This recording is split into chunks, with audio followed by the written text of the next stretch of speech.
Baik, Assalamualaikum warahmatullahi wabarakatuh. Selamat siang Bapak Ibu semuanya, rekan-rekan sekalian. Salam sejahtera buat kita semua. Semoga kita semua dalam keadaan sehat walafiat tanpa kurang satu apapun dan terus diberikan keberkahan dan nikmat dari Allah SWT sehingga kita dapat menjalani kehidupan yang lebih baik lagi dari hari ke hari. Dan tak lupa kita berdoa semoga wabah ini segera berakhir dan kita bisa kembali beraktivitas seperti sedia kala. Terima kasih kepada Bapak Ibu yang sudah bergabung di acara webinar nasional yang diselenggarakan oleh KIP Kota Banda Aceh. Dan hari ini adalah webinar kita yang kedua, yang mengangkat tema tentang strategi sosialisasi dan kampanye di masa pandemi, yang berlangsung selama 2 jam ke depan sampai dengan pukul 4 sore. Mohon dipastikan kepada seluruh peserta untuk mengecek koneksi visual dan audio pada perangkat Bapak Ibu yang digunakan ya, apakah sudah terkoneksi dengan baik. Apabila nantinya ada gangguan teknis, bisa menginfokan ke kami melalui kolom chat, dan apabila tiba-tiba koneksi terputus, mungkin bisa langsung masuk lagi dengan klik di link yang sudah di-share sebelumnya. Namun besar harapan kami kepada seluruh peserta yang sudah hadir nantinya untuk tetap stay tune di sini sampai dengan acara selesai, karena nanti akan ada pembagian e-sertifikat kepada seluruh peserta yang hadir sampai dengan acara ini selesai, yang akan dikirimkan melalui email yang sudah Bapak Ibu daftarkan di registrasi. Baik, saat ini juga kita live di akun Facebook KIP Kota Banda Aceh ya, dan acara ini juga nantinya akan direcord dan akan kita upload juga di YouTube-nya KIP Kota Banda Aceh. Bapak Ibu sekalian yang kami hormati, sekarang telah hadir bersama kita di sini Ketua KIP Kota Banda Aceh, Bapak Indra Milwadi, dan juga seluruh komisioner KIP Kota Banda Aceh, ada Pak Yusri Razali, Bapak Yus Hadi, Bapak Hasbullah Yunus, Bapak Muhammad, dan juga Sekretaris KIP Kota Banda Aceh, Bapak Rahmat Sadli. Dan terpantau juga di sini ada beberapa rekan-rekan dari kabupaten KIP kabupaten kota lainnya, bahkan juga tadi ada yang dari Riau juga. Dan alhamdulillah ada Pak Munawarsyah juga bergabung dengan kita di sini, Komisioner KIP Aceh. Terima kasih Pak. Dan pastinya juga ada penyelenggara, ada Panwasli, dan beberapa lagi lainnya yang mungkin tidak bisa kita sebutkan satu-satu. Dan yang pasti yang teristimewa hari ini sudah hadir bersama kita pemateri kita yang sudah menyediakan waktu untuk bisa bergabung. Yang pertama di sini ada Ibu Titi Anggraini. Siapa yang tidak kenal Ibu Titi ya, sepertinya sudah sangat familiar sekali. Beliau adalah seorang aktivis dan pengamat pemilu dan demokrasi yang mungkin selama ini lebih dikenal dari Perludem. Nah, sejak Juli 2010 sampai dengan Agustus 2020, beliau merupakan Direktur Eksekutif Perludem, dan mulai September kemarin, beliau menjabat sebagai Dewan Pembina Perludem. Seperti yang kita ketahui bahwa beliau aktif sekali ya di forum-forum nasional dan juga internasional, bahkan di diskusi-diskusi yang terkait dengan kepemiluan. Dan Ibu Titi ini di bawah Perludem juga bergabung di dalam UNFREL, itu Asia Network for Free Election, yang secara rutin ikut berpartisipasi dalam misi pemantauan pemilu internasional di level regional. Dan bahkan secara personal juga beliau di tahun 2017 mendapatkan award dari International IDEA, itu Institute for Democracy and Electoral Assistance, sebagai Duta Demokrasi Internasional. Mari kita sapa dulu Ibu Titi. Assalamualaikum warahmatullahi wabarakatuh, Ibu Titi.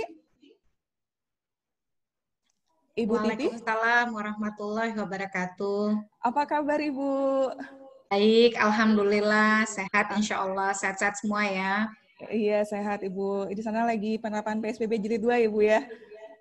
Kalau di Tangerang Selatan PSBB-nya tidak pernah dicabut. Oh, tidak pernah dicabut. Jadi dari kemarin sampai dari waktu itu sampai sekarang masih berlangsung ya Bu. Betul sekali. Iya, tapi semangatnya tetap ya, walaupun siang ini kayaknya semangat pagi udah terlihat dari aura muka Bu Titi nih. Senang sekali rasanya Bu bisa menyapa langsung. Terima kasih Bu Titi. Bu Titi nantinya akan membahas terkait permasalahan dan solusi pelaksanaan pemilu di masa pandemi. Dan yang kedua, narasumber kita ada Bapak Yusri Razali. Beliau adalah anggota Komisioner KIP Kota Banda Aceh, Divisi Sosialisasi, SDM, Pendidikan Pemilih dan Partisipasi Masyarakat. Sebelumnya juga beliau menjabat sebagai Ketua Umum Pengurus Daerah Pelajar Istimewa Islam Indonesia atau PII Kota Banda Aceh di tahun 2009 sampai dengan 2010 dan juga Sekretaris Umum Pengurus Wilayah PII Aceh di 2010 sampai dengan 2012. Dan nantinya Pak Yusri akan membawakan materi tentang strategi sosialisasi dan kampanye di masa pandemi. Dan pastinya di tengah-tengah kita di sini sudah ada Ketua KIP Kota Banda Aceh,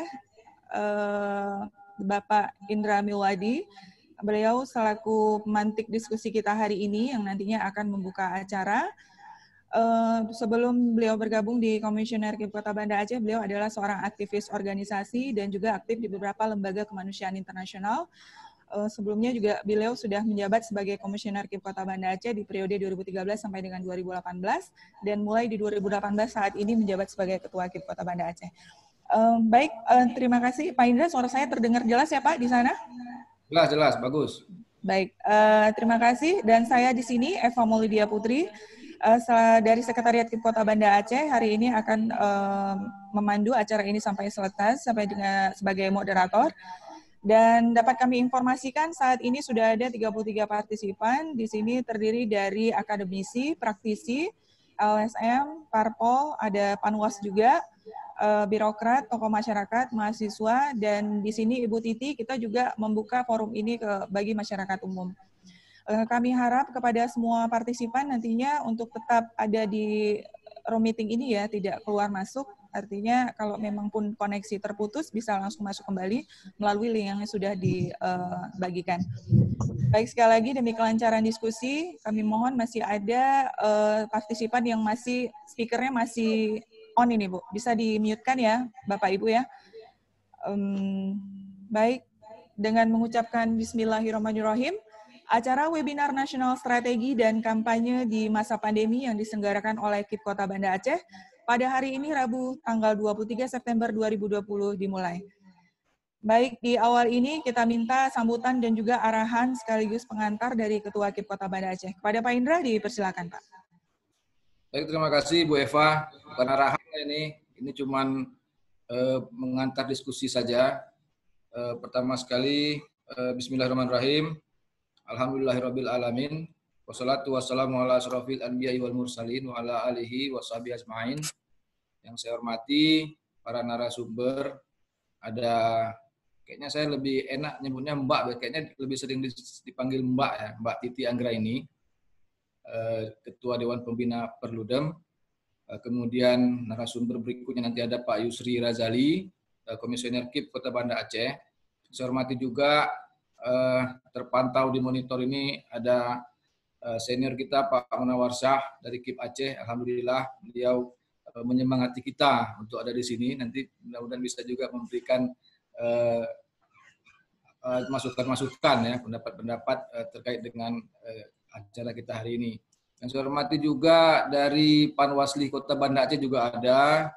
Kemudian ada Pak Yusuf, ada Ibu Eli. Kemudian ada dari Visip Queen, ada Pak Eka Januar. Ini siapa nih? Pak Razali ya? Ya, juga ada beberapa teman-teman ya, ada Pak Bang Heriansah, Roni Mukhtar yang sudah, ini kemarin juga yang pertama juga ikut. Terima kasih, ada beberapa orang mantan-mantan PPK kita, Badan Network kita, ada juga Komisioner KIP, Ketua KIP Subuh Salam ya, Komisioner KIP Kabupaten Kota juga, mantan juga ada nih, Ibu Fitri. Dan juga semua yang saya hormati yang tidak bisa saya sebutkan satu persatu. Ada Pak Sekretaris memantau juga, Sekretaris KIP Kota. Ini ngecek nih kalau ada yang kurang-kurang, ada koneksi lambat bisa dipercepat. Pertama sekali puji syukur kehadirat Allah Subhanahu wa taala ya, kita diberikan kesempatan kesehatan, mudah-mudahan dijauhkan dari penyakit, dari bala. Kemudian salawat serta salam tidak bosan-bosannya kita sampaikan, sanjung sajikan kepada junjungan kita Nabi Muhammad SAW, Nabi terakhir, Nabi akhir zaman. Mudah-mudahan kita termasuk dalam jemaah beliau di yaumil mahsyar kelak. Bapak Ibu yang saya hormati, yang pertama sekali mungkin ingin saya sampaikan terima kasih kepada para narasumber. Terima kasih Ibu Titi juga, Mbak Titi sudah bersedia di sela-sela waktunya ya. Pagi kayaknya Mbak Titi ini kuliah, kemudian nanti jam 4 sore juga kuliah. Ini menjadi reminder juga untuk moderator Mbak Titi itu jam 4 nanti mau kuliah. Nah, jadi katanya juga ketua kelas, jadi harus cepat, harus hadir tepat waktu mungkin kira-kira begitu. Sehingga beliau nanti akan meninggalkan diskusi kita tepat pukul 4.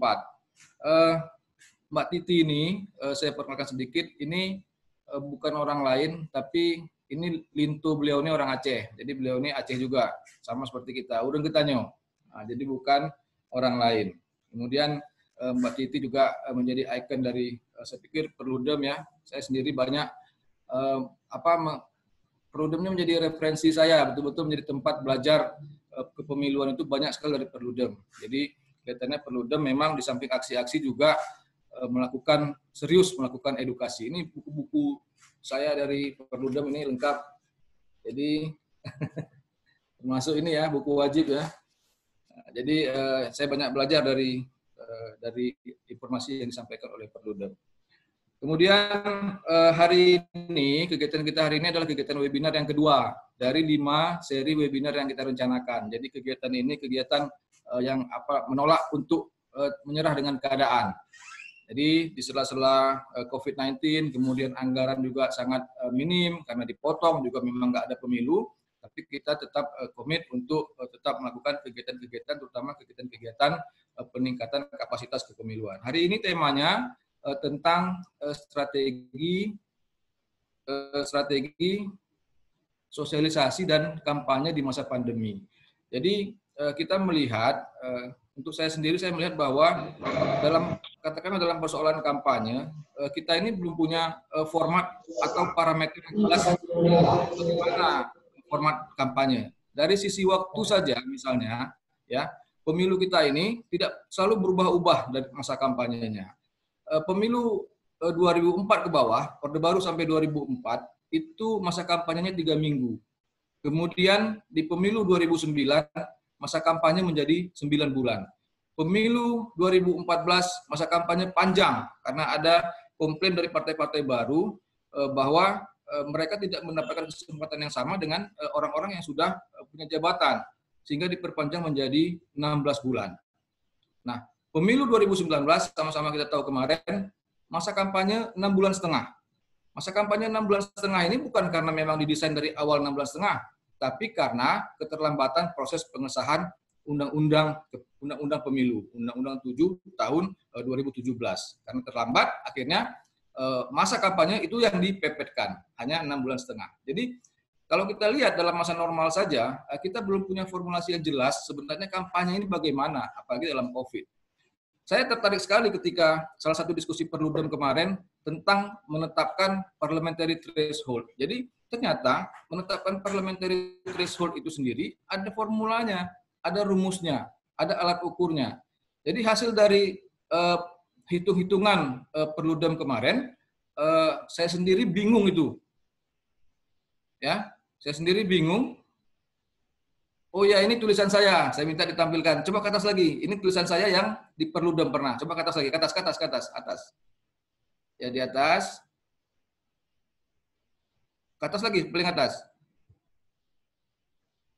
Judulnya, ya. Jadi ini saya pernah nulis di Perludem, tertib nata dapil. Ini kontribusi juga saya untuk Perludem. Udah boleh tutup tuh. Ya, jadi saya lihat, udah boleh ditutup itu. Jadi saya lihat, makasih. Ada sebenarnya formula-formula yang jelas yang bisa diterapkan pada pemilu. Jadi mengukur parliamentary threshold pun ada alat ukurnya. Sampai dengan saya bingung tuh ngitungnya, kayak belajar fisika waktu SMA dulu, tapi akhirnya kira-kira hasilnya parliamentary threshold yang ideal untuk Indonesia dengan jumlah penduduk sekian dan dapil yang sekian banyak dan partai politik itu 1%. Nah, ini ada alat ukurnya. Nah, jadi kita maunya kegiatan-kegiatan pemilu ini ditentukan bukan atas dasar coba-coba atau menebak-nebak saja, tapi memang semuanya melalui ukuran-ukuran. Nah, itu dalam pemilu yang normal saja kita belum punya parameter yang jelas. Kita apalagi sekarang ini kita menghadapi pandemi COVID-19 yang semakin merebak terus, belum mampu terkendalikan. Bahkan di negara-negara maju sekalipun itu masih berlangsung. UK tadi pagi Perdana Menterinya menyatakan mereka akan melakukan lockdown lagi, kembali ke lockdown lagi. Jadi Nah ini dia. Nah bagaimana dengan kita? Sementara strategi sosialisasi dan kampanye kita itu masih menitik beratkan pada tatap muka. Belum ada metode-metode yang lain. Jadi masih kita tetap semuanya tatap muka. Sosialisasi kita tatap muka. Kemudian kampanye kita juga kebanyakan tatap muka. Nah kemarin terkejut kita ketika pada waktu pendaftaran tanggal 4 dan 5 September kemudian ternyata banyak yang positif COVID dari bakal calon. Bahkan ada sekitar 243 dugaan pelanggaran protokol kesehatan. Bisa kita bayangkan untuk kegiatan yang seperti itu sudah begitu besar pelanggaran yang terjadi. Apalagi nanti pada waktu sosialisasi dan terutama kampanye. Nah, maka melihat itu, apalagi kemarin sudah sampai ada rilis berita positifnya beberapa komisioner KPU termasuk ketua KPU, maka semakin mengemuka keinginan untuk dilakukan penundaan pilkada 2020. Kalau Aceh memang nggak pilkada, ya mungkin kalau Mbak Titi tahu, Aceh itu baru ada pilkada 2022 kalau memang mengikuti undang-undang pemerintahan Aceh.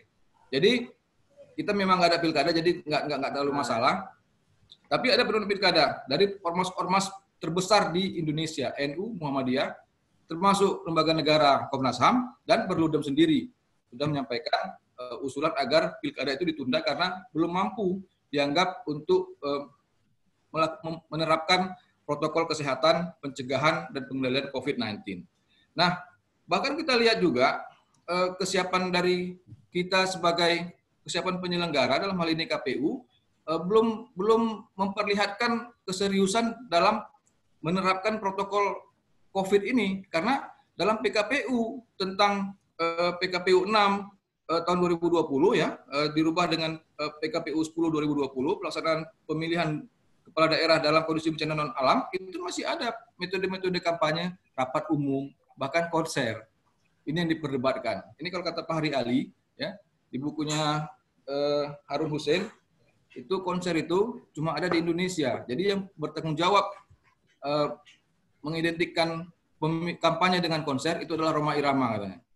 Jadi itu hanya ada di Indonesia. Kalau ada negara lain pakai kampanye konser, berarti di Indonesia. Jadi mungkin ini beberapa hal yang ingin kita lihat nanti bagaimana sebenarnya strategi sosialisasi dan kampanye yang bisa kita terapkan untuk yang bisa kita terapkan dengan baik untuk juga memenuhi protokol COVID-19. Kita bisa lihat Korea Selatan cukup sukses melaksanakan pemilu. Kita bisa lihat apa-apa saja yang yang sudah mereka lakukan. Nah, tentu saja kampanye ini, sosialisasi dan kampanye ini juga tidak hanya dalam merubah metode saja, tapi kita juga harus pikirkan dalam bentuk misalnya bagaimana nanti ini tidak juga menjadi salah satu menimbulkan efek-efek negatif yang lain. Misalnya, kalau ditetapkan kampanye daring misalnya, jangan sampai nanti yang terjadi para konstituen itu nanti minta uang pulsa misalnya. Akhirnya ini jadi satu bentuk lagi, satu bentuk penyalahgunaan atau money politik dalam bentuk yang berbeda. Kemudian juga bagaimana kampanye ini juga bisa menarik sehingga orang bisa memang mau hadir di situ. Mungkin ini beberapa hal yang ingin kita bahas pada webinar kita pada hari ini. Mudah-mudahan bisa kita tarik nanti informasi-informasi atau pencerahan-pencerahan sehingga ini bisa menjadi pengetahuan kita dan mungkin bisa kita laksanakan untuk pilkada, baik pilkada 2020 ini maupun di pilkada yang akan datang. Mungkin demikian penyampaian saya. Terima kasih banyak semuanya yang sudah berhadir. Kalau kemarin kayaknya lebih banyak, ada sekitar 60 orang. Ini mungkin karena siang masih agak terlambat untuk join-nya. Mudah-mudahan nanti ini akan terus bertambah. Mungkin demikian, terima kasih banyak kepada para narasumber, terima kasih banyak. Mbak Titi sudah meluangkan waktu di sela-sela kesibukan beliau, juga para partisipan yang lain, terima kasih. Saya akhiri, mohon maaf bila ada kekurangan. Billahi taufik wal hidayah. Assalamualaikum warahmatullahi wabarakatuh. Waalaikumsalam. Terima kasih Pak Indra atas pengantarnya tadi ya. Ini memang mungkin masih agak sepi karena masih isoma Pak, tapi insya Allah mungkin akan bergabung lagi. Baik, langsung saja kita masuk ke pemaparan yang pertama dari Ibu Titi. Kira-kira bagaimana sih permasalahan dan juga solusi yang bisa kita ambil dari untuk sosialisasi dan kampanye di masa pandemi ini. Baik, silakan Bu Titi, waktu dan kesempatannya kami berikan 15 menit. Baik, terima kasih. Sebelumnya saya sampaikan, Assalamualaikum warahmatullahi wabarakatuh. Selamat siang, salam sejahtera untuk kita semua. Tentu saya senang sekali bisa bergabung bersama Ibu semua dalam kegiatan yang sangat baik ini. Meskipun di masa pandemi, saya merasa bisa pulang ke Banda Aceh ya, dan berjumpa dengan Bapak Ibu semua. Mohon maaf kalau kemudian dalam penyampaian nanti ada banyak hal yang kurang sesuai dengan ekspektasi, tapi saya berusaha untuk menyampaikan sesuai dengan tema yang diberikan kepada saya. Ada banyak hal yang mungkin Bapak Ibu sudah terlalu sering ya mendengar dari saya, karena hampir setiap hari inilah hal yang saya bicarakan begitu. Tetapi mudah-mudahan nanti kita bisa elaborasi ya, tanya jawab. Karena waktu saya ternyata agak leluasa sebab Profesor Topo barusan menginformasikan tidak bisa mengajar karena beliau harus mewawancarai hakim tipikor dan itu baru selesai sore. Ya sebagai mahasiswa harus standby dengan jadwal dari dosen ya. Tadinya hari Rabu tidak ada kuliah, tiba-tiba kuliahnya dipindah semua ke hari Rabu. Saya senang sekali bisa bergabung dengan teman-teman dari Kota Banda Aceh. Insya Allah ini membawa manfaat bagi kita semua dan ini bisa menjadi bekal dalam kita melakukan kerja-kerja dan juga memperkuat kualitas demokrasi Indonesia. Saya izin untuk share screen. Bolehkah saya diperbolehkan untuk share screen? Ya, ini di masa pandemi banyak sekali forum penguatan kapasitas yang bisa kita lakukan ya, dan insya Allah modalnya bisa murah meriah dengan menggunakan daring begitu, dan tidak semua narasumber itu sulit gitu, walaupun mereka ada di mana tapi bisa dihadirkan. Nah ini paparan saya hari ini. Sebentar, saya inikan dulu. Ya. Oke, ini sudah kelihatan ya Mbak Eva ya? Ya. Permasalahan dan solusi pelaksanaan pemilu di masa pandemi. Saya kira kalau betul-betul solusi yang sempurna, saya khawatir itu yang tidak bisa saya berikan. Karena kenapa? Kita sendiri masih beradaptasi dengan situasi pemilihan di masa pandemi. Kita tidak punya pengalaman bagaimana melakukan pemilu di masa pandemi. Banyak pengalaman yang bisa kita pelajari dari Aceh. Bagaimana Aceh misalnya bertahan setelah tsunami 2004 yang seharusnya Aceh menjadi daerah pertama melakukan pemilihan langsung dengan kanun Pilsung yang sudah mereka buat, kanun nomor 2 tahun 2004, lalu kemudian ada tsunami, dan kemudian 2005 MOU Helsinki 15 Agustus 2005, dan 2006 keluar Undang-Undang nomor 11 tahun 2006 tentang pemerintahan Aceh, akhirnya baru bisa berpilkada pada Desember 2006. Kondisi bencana yang dihadapi oleh Aceh saya kira meskipun dampaknya sangat berat, sangat besar, tetapi dia tidak dalam situasi di mana ada sesuatu yang menyebar, dan menyebar itu membahayakan keselamatan dan kesehatan manusia begitu ya. Aceh itu mengalami bencana alam sehingga Pilsung yang seharusnya dengan Undang-Undang nomor 18 tahun 2001 bergeser dan tidak bisa mengikuti Pilsung pemilihan kepala daerah secara langsung gelombang pertama 2005 baru di 2006. Tetapi kita bisa menyesuaikan proses-prosesnya ya, karena dampak itu kan setelah bencana dan kemudian recovery. Nah, kalau sekarang di masa pandemi ini namanya juga pandemi penyakit menular begitu. Dan penyakit menularnya tidak main-main, bahkan bisa menular lewat airborne. Dan kalau kita belajar dari banyak negara, hampir tidak ada negara yang siap gitu. Ada negara yang pernah mengalami pemilu di tengah situasi pandemi. Contohnya Ebola, contohnya Liberia di Afrika Tengah yang pada tahun 2014 lalu mengalami pandemi Ebola dan akhirnya mereka melakukan pemilu di tengah pandemi Ebola.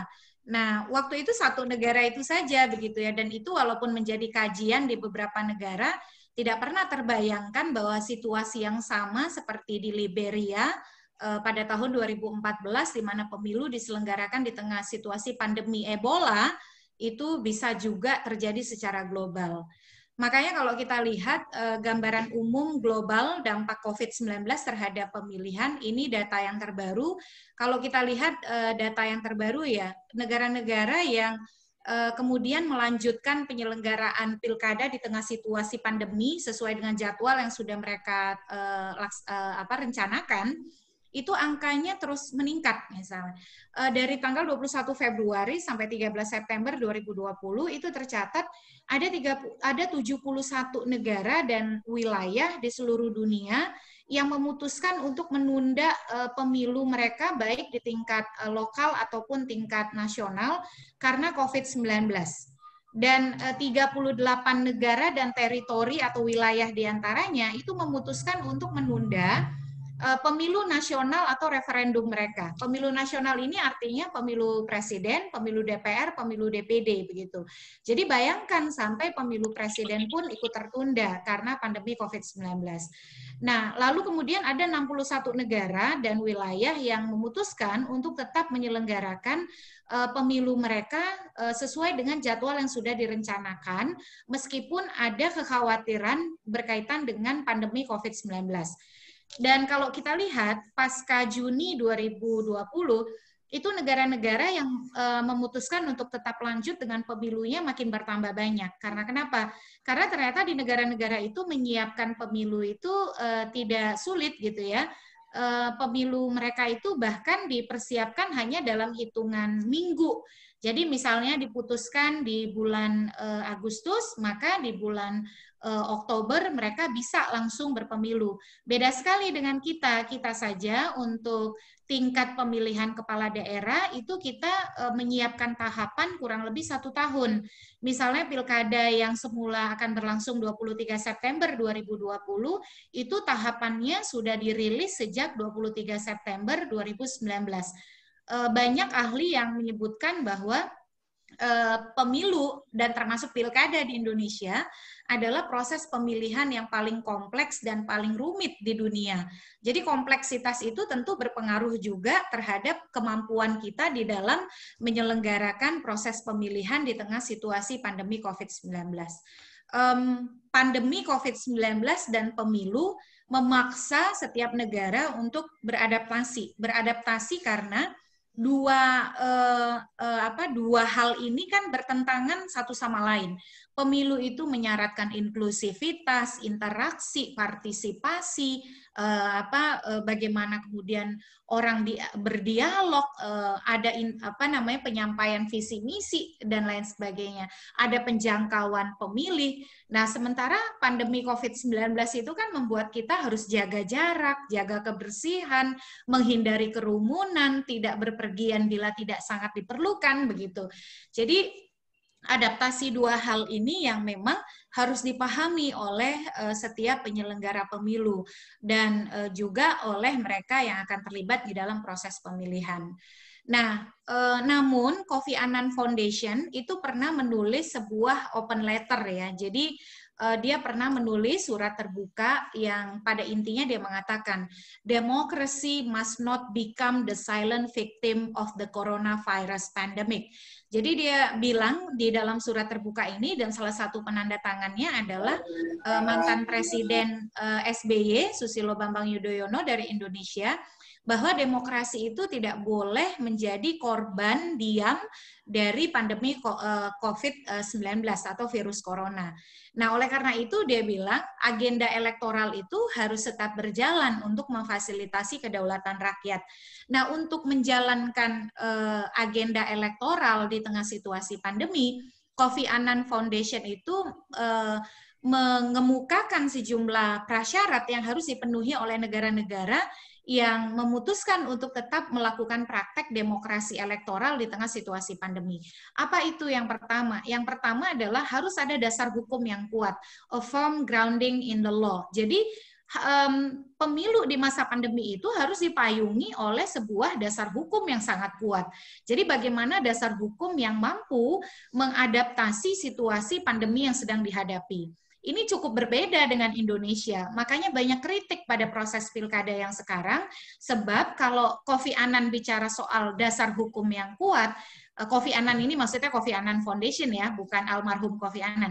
Dasar hukum yang kuat ini kita masih mengandalkan dasar hukum yang merupakan undang-undang untuk pemilihan di masa normal begitu.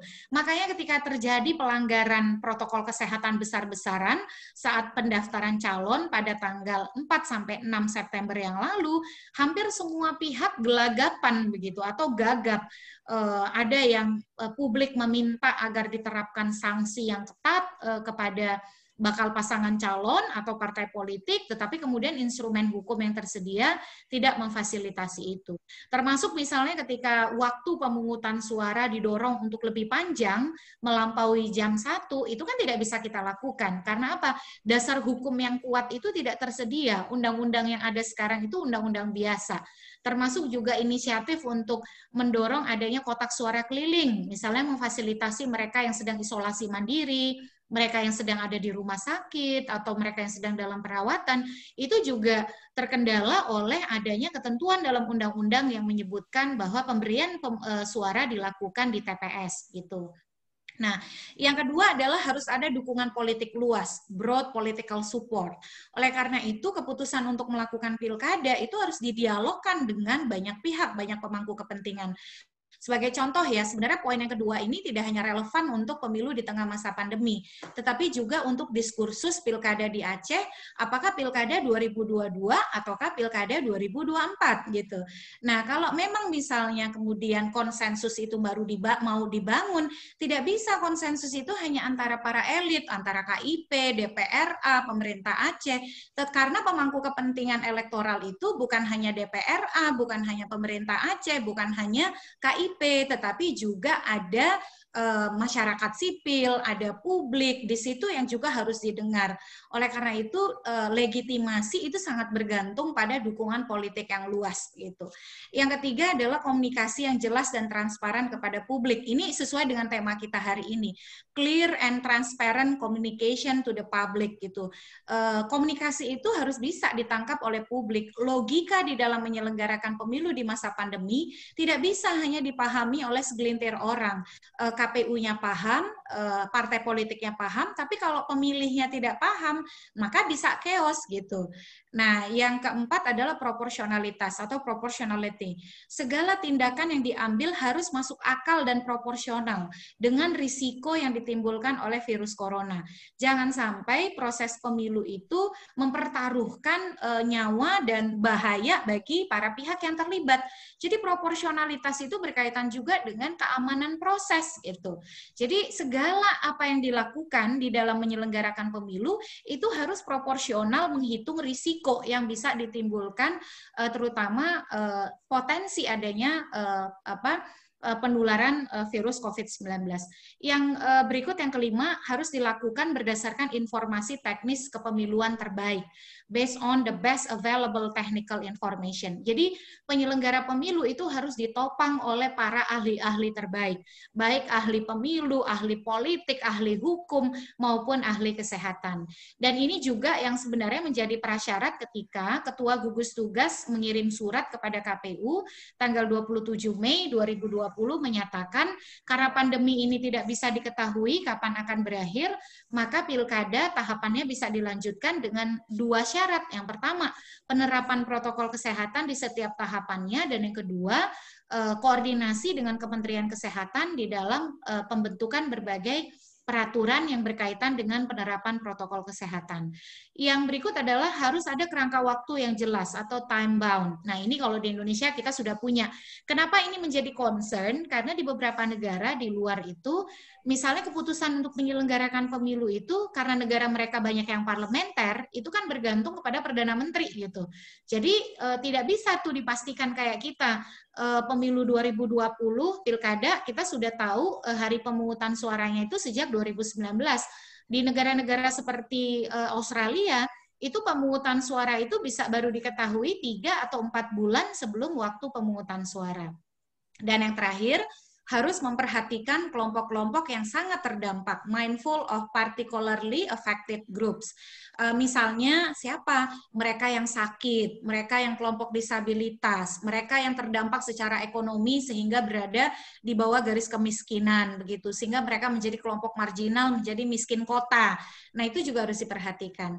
Dan kalau tadi Pak Ketua bicara soal formula bagaimana sosialisasi, kita sebenarnya bisa melihat berbagai variabel atau parameter yang sudah dirilis oleh komunitas internasional di dalam menyusun bagaimana strategi kita di dalam bersosialisasi dan melakukan kampanye.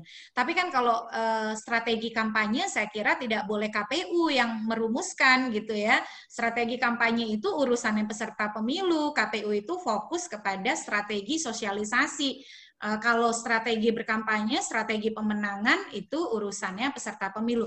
Yang perlu dikonstruksi oleh KPU itu adalah metode kampanye yang sejalan dengan pemilu aman sehat di masa pandemi COVID-19. Nah, Pilkada 2020 atau pemilihan di masa pandemi. Pemilu di masa pandemi artinya adalah pemilu dengan protokol kesehatan. Ini semua diterapkan di seluruh dunia. Dimanapun di dunia yang menyelenggarakan pemilu di masa pandemi, maka protokol kesehatan harus ada alat pelindung diri, jaga jarak, masker, hand sanitizer, dan lain sebagainya. Itu adalah skema wajib yang harus diterapkan. Dampaknya apa? Dampaknya ketika pemilihan dilakukan di tengah situasi pandemi, lebih berisiko, lebih sulit, lebih rumit, dan lebih mahal. Bahkan ada tulisan dari Erik Bjornlund ya, dari Demokrasi Internasional, menuliskan bahwa penyelenggara pemilu di masa pandemi itu membutuhkan biaya rata-rata 3 kali lipat daripada biaya ketika pemilihan tidak dilakukan di masa pandemi. Dan ini kajian yang sangat menarik begitu ya, bagaimana anggaran pemilu itu juga terdampak karena adanya pandemi COVID-19. Nah, ini pengalaman di Sri Lanka ketika pemungutan suara pada 10 Agustus lalu. Jadi Sri Lanka melaksanakan pemungutan suara pada 10 Agustus yang lalu. Kawan-kawan bisa lihat Bapak Ibu ya, ini jaga jarak, harus pakai masker, ada cuci tangan, jaga jarak seperti ini, dan seperti ini. Semua TPS di Sri Lanka itu di gedung sekolah. Dan mereka pemungutan suaranya itu dari jam 7 sampai jam 5 sore. Mereka seharian. Dan penghitungan suaranya itu dilakukan di counting center. Jadi surat suara dibawa dulu ke counting center, tidak dilakukan di TPS. Makanya mereka bisa pemungutan suaranya itu dari pagi ke sore. Kalau kita kan tidak, kita limitatif. Kita itu dari jam 7 sampai jam 1 siang. Nah, komparasikan dengan simulasi yang ada di Indonesia. Saya ambil foto dari rekan-rekan Perludem yang datang ke Indramayu gitu. kalau saya perhatikan setiap habis simulasi selalu ada korban positif ya di Indonesia itu. Selesai dari Indramayu, Bu Evi Novida Ginting itu positif COVID-19. Dengan sekretariat, ada 1 orang sekretariat yang juga positif. Selesai simulasi rekapitulasi suara elektronik di Depok, Pak Arief dan Pak Pram itu juga positif, meskipun masih ditelusuri apakah tertularnya di Depok ataukah di Sulawesi Selatan. Nah, ini Bapak Ibu bisa lihat ya, kalau di sini ada anak kecil seperti ini, kerumunan, dan ketidakpatuhan itu bahkan ditunjukkan oleh para penyelenggara yang memantau proses simulasi gitu. Padahal kan Garda atau public PR atau public relation terdepan protokol kesehatan dalam penyelenggaraan pemilu itu adalah penyelenggara pemilu. Jadi simulasi-simulasi seperti ini sebenarnya menjadi gambaran apakah kita patut optimis dengan disiplin pada protokol kesehatan ataukah kita masih harus bekerja keras untuk merealisasikannya itu. Ini hanya sedikit gambar saja ya, gambar yang lebih memperlihatkan kerumunan, tidak jaga jarak di antara sesama penyelenggara, yang itu sebenarnya bukan penyelenggara tempat sosialisasi ya, mereka yang datang memantau itu sangat tidak sejalan dengan protokol kesehatan yang disepakati.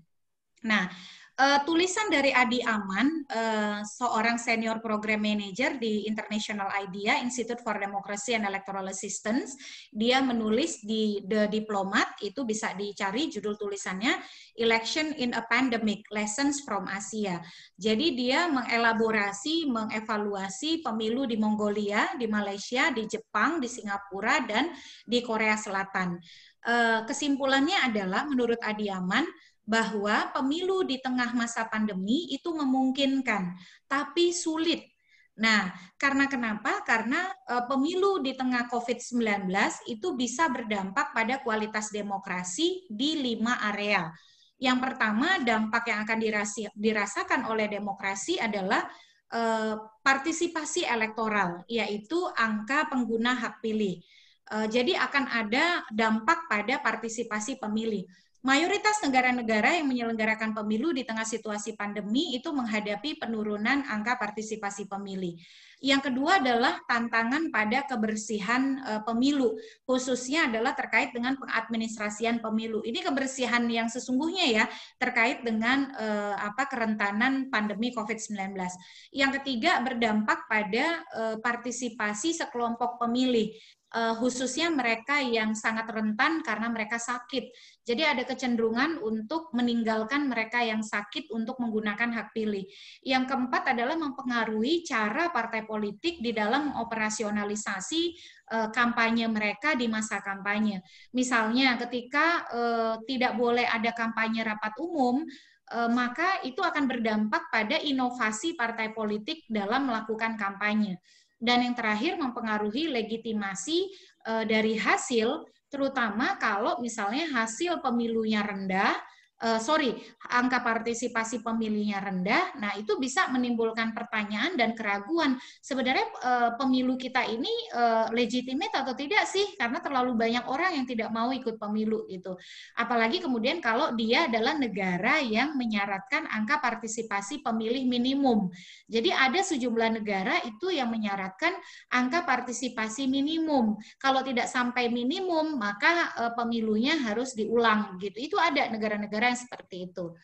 Nah, ini contoh partisipasi pemilih di sejumlah negara yang berpemilu di masa pandemi. Nah, Australia walaupun mereka menganut memilih adalah wajib, ternyata pemilu di tengah masa pandemi membuat partisipasi pemilih yang menurun. Ini Perancis juga sering dirujuk oleh Pak Mendagri sebagai pemilu di masa pandemi, itu juga partisipasinya menurun. Iran juga menurun ya, menurunnya jauh sekali, itu hampir 18%. Kemudian Mali juga turun, tapi ada negara-negara yang juga naik. Misalnya Bavaria di Jerman. Nah, Bavaria di Jerman ini kenapa partisipasinya naik? Karena mereka mengubah voting arrangement mereka. Jadi tata cara pemberian suara mereka diubah. Tidak ada lagi pemberian suara ke TPS. Semua pemberian suara dilakukan lewat pos. Nah, kita kan tidak punya tuh skema seperti itu. Kita tidak punya mekanisme misalnya contoh ya, punten mohon maaf nih. Misal Pak Arief adalah warga kota Surabaya. Nah, sekarang Pak Arief sedang dirawat di RSPAD. Pada hari pemungutan suara, Pak Arief tidak bisa memberikan suara karena dia dirawat lintas kota. Nah, kalau kita tuh tidak ada skema bagi orang-orang yang sedang dirawat itu bisa menggunakan hak pilihnya lewat pos gitu. Itu tidak ada. Lalu Korea Selatan juga naik. Tapi jangan lupa, Korea Selatan itu angka partisipasinya naik, dan naiknya itu sekitar 8%. Itu dikarenakan mereka mengubah persyaratan pemilih dari yang semula usia pemilih itu 19 tahun, itu menjadi berusia 18 tahun. Jadi banyak sekali anak muda yang kemudian menjadi ingin untuk menggunakan hak pilihnya. Burundi juga naik, Suriname turun, Serbia turun, lalu kemudian Mongolia naik sedikit 0,5%, Malaysia turun, Jepang turun, Singapura turun. Nah, Singapura naik. Singapura naik karena kenapa? Karena mereka memperpanjang waktu pemungutan suara yang seharusnya berakhir jam 8 malam menjadi berakhir jam 10 malam. Jadi rata-rata nih inovasi yang membuat negara-negara ini angka partisipasinya bisa naik, itu tuh kita di Indonesia belum punya begitu. Dan itu menjadi tantangan tersendiri. Nah, bagaimana dengan pilkada di Indonesia? Mbak Eva, mohon maaf, waktu saya berapa lama lagi? 5 menit lah ya. Ya, boleh Bu, silakan. Ya, jadi kita ini menghadapi tantangan besar di Indonesia. Contoh risetnya Carta Politika. Carta Politika saja, misalnya ketika mereka merilis survei mereka di Juli 2020, ada pertanyaan, setuju nggak Bapak Ibu kalau pilkadanya tetap 9 Desember? Ternyata 54,2% itu tidak setuju. Hanya 31,8% saja yang setuju. Dan ketika ditanya apakah Bapak Ibu akan datang ke TPS atau tidak akan datang ke TPS pada pemilihan kepala daerah, yang menjawab pasti datang itu hanya 34,9%.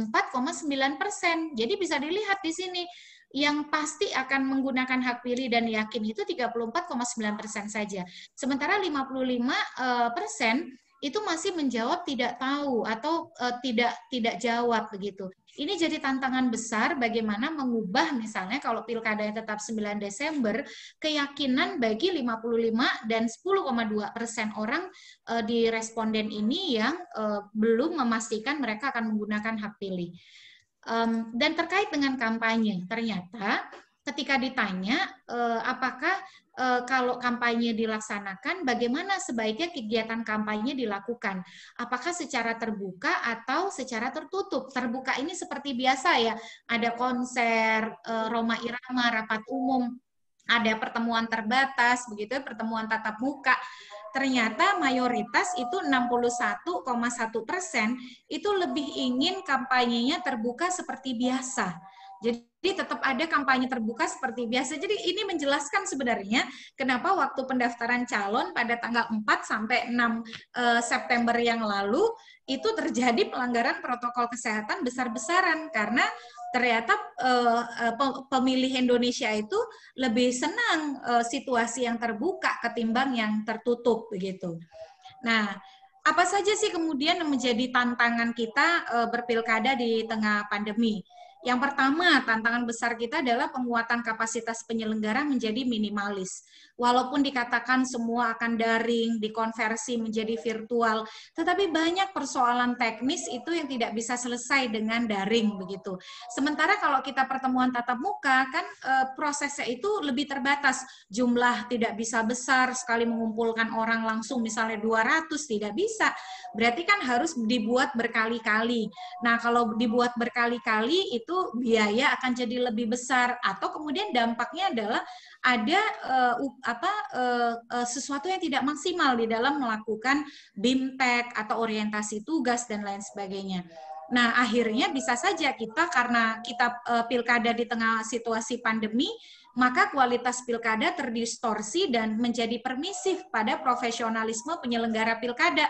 Dalilnya gini, sudahlah pahami saja, ini kan tengah situasi pandemi, kita semua dalam situasi sulit dan lain sebagainya. Itu menjadi kerawanan pertama. Yang kedua adalah politik biaya tinggi, secara harafiah maupun ekses pragmatisme politik politik biaya tinggi ini bisa terutama karena ada ekses biaya tambahan. Apa saja itu? Pengadaan alat pelindung diri, protokol kesehatan itu kan memerlukan biaya-biaya semua begitu. Otomatis kandidat akan mengeluarkan uang ekstra di dalam pelaksanaan pilkada. Belum lagi kemudian potensi politik transaksional yang menguat akibat ekonomi yang terpuruk, dan ini diikuti praktik jual beli suara antara calon yang pragmatis dengan pemilih yang juga pragmatis gitu. Berikutnya politisasi program penanganan COVID. Nah, ini terutama di daerah-daerah yang banyak petahananya gitu. Yang berikut adalah skeptisme masyarakat pada proses pilkada. Enggan terlibat. Tadi datanya Carta Politika sudah mengungkap itu, dan data dari banyak negara juga memperlihatkan itu. Lalu tidak patuh pada protokol kesehatan. Ini saya buat, Mbak Eva, identifikasi ini di bulan Mei. Jadi ketika saya mengatakan tidak patuh pada protokol kesehatan, dan ini terbukti ternyata ketika pendaftaran calon yang lalu. Dan besok kita uji lagi nih ketika pengundian nomor urut, apakah akan ada mobilisasi massa atau tidak. Lalu yang berikut, penegakan hukum berorientasi pada aspek non-keadilan pemilu.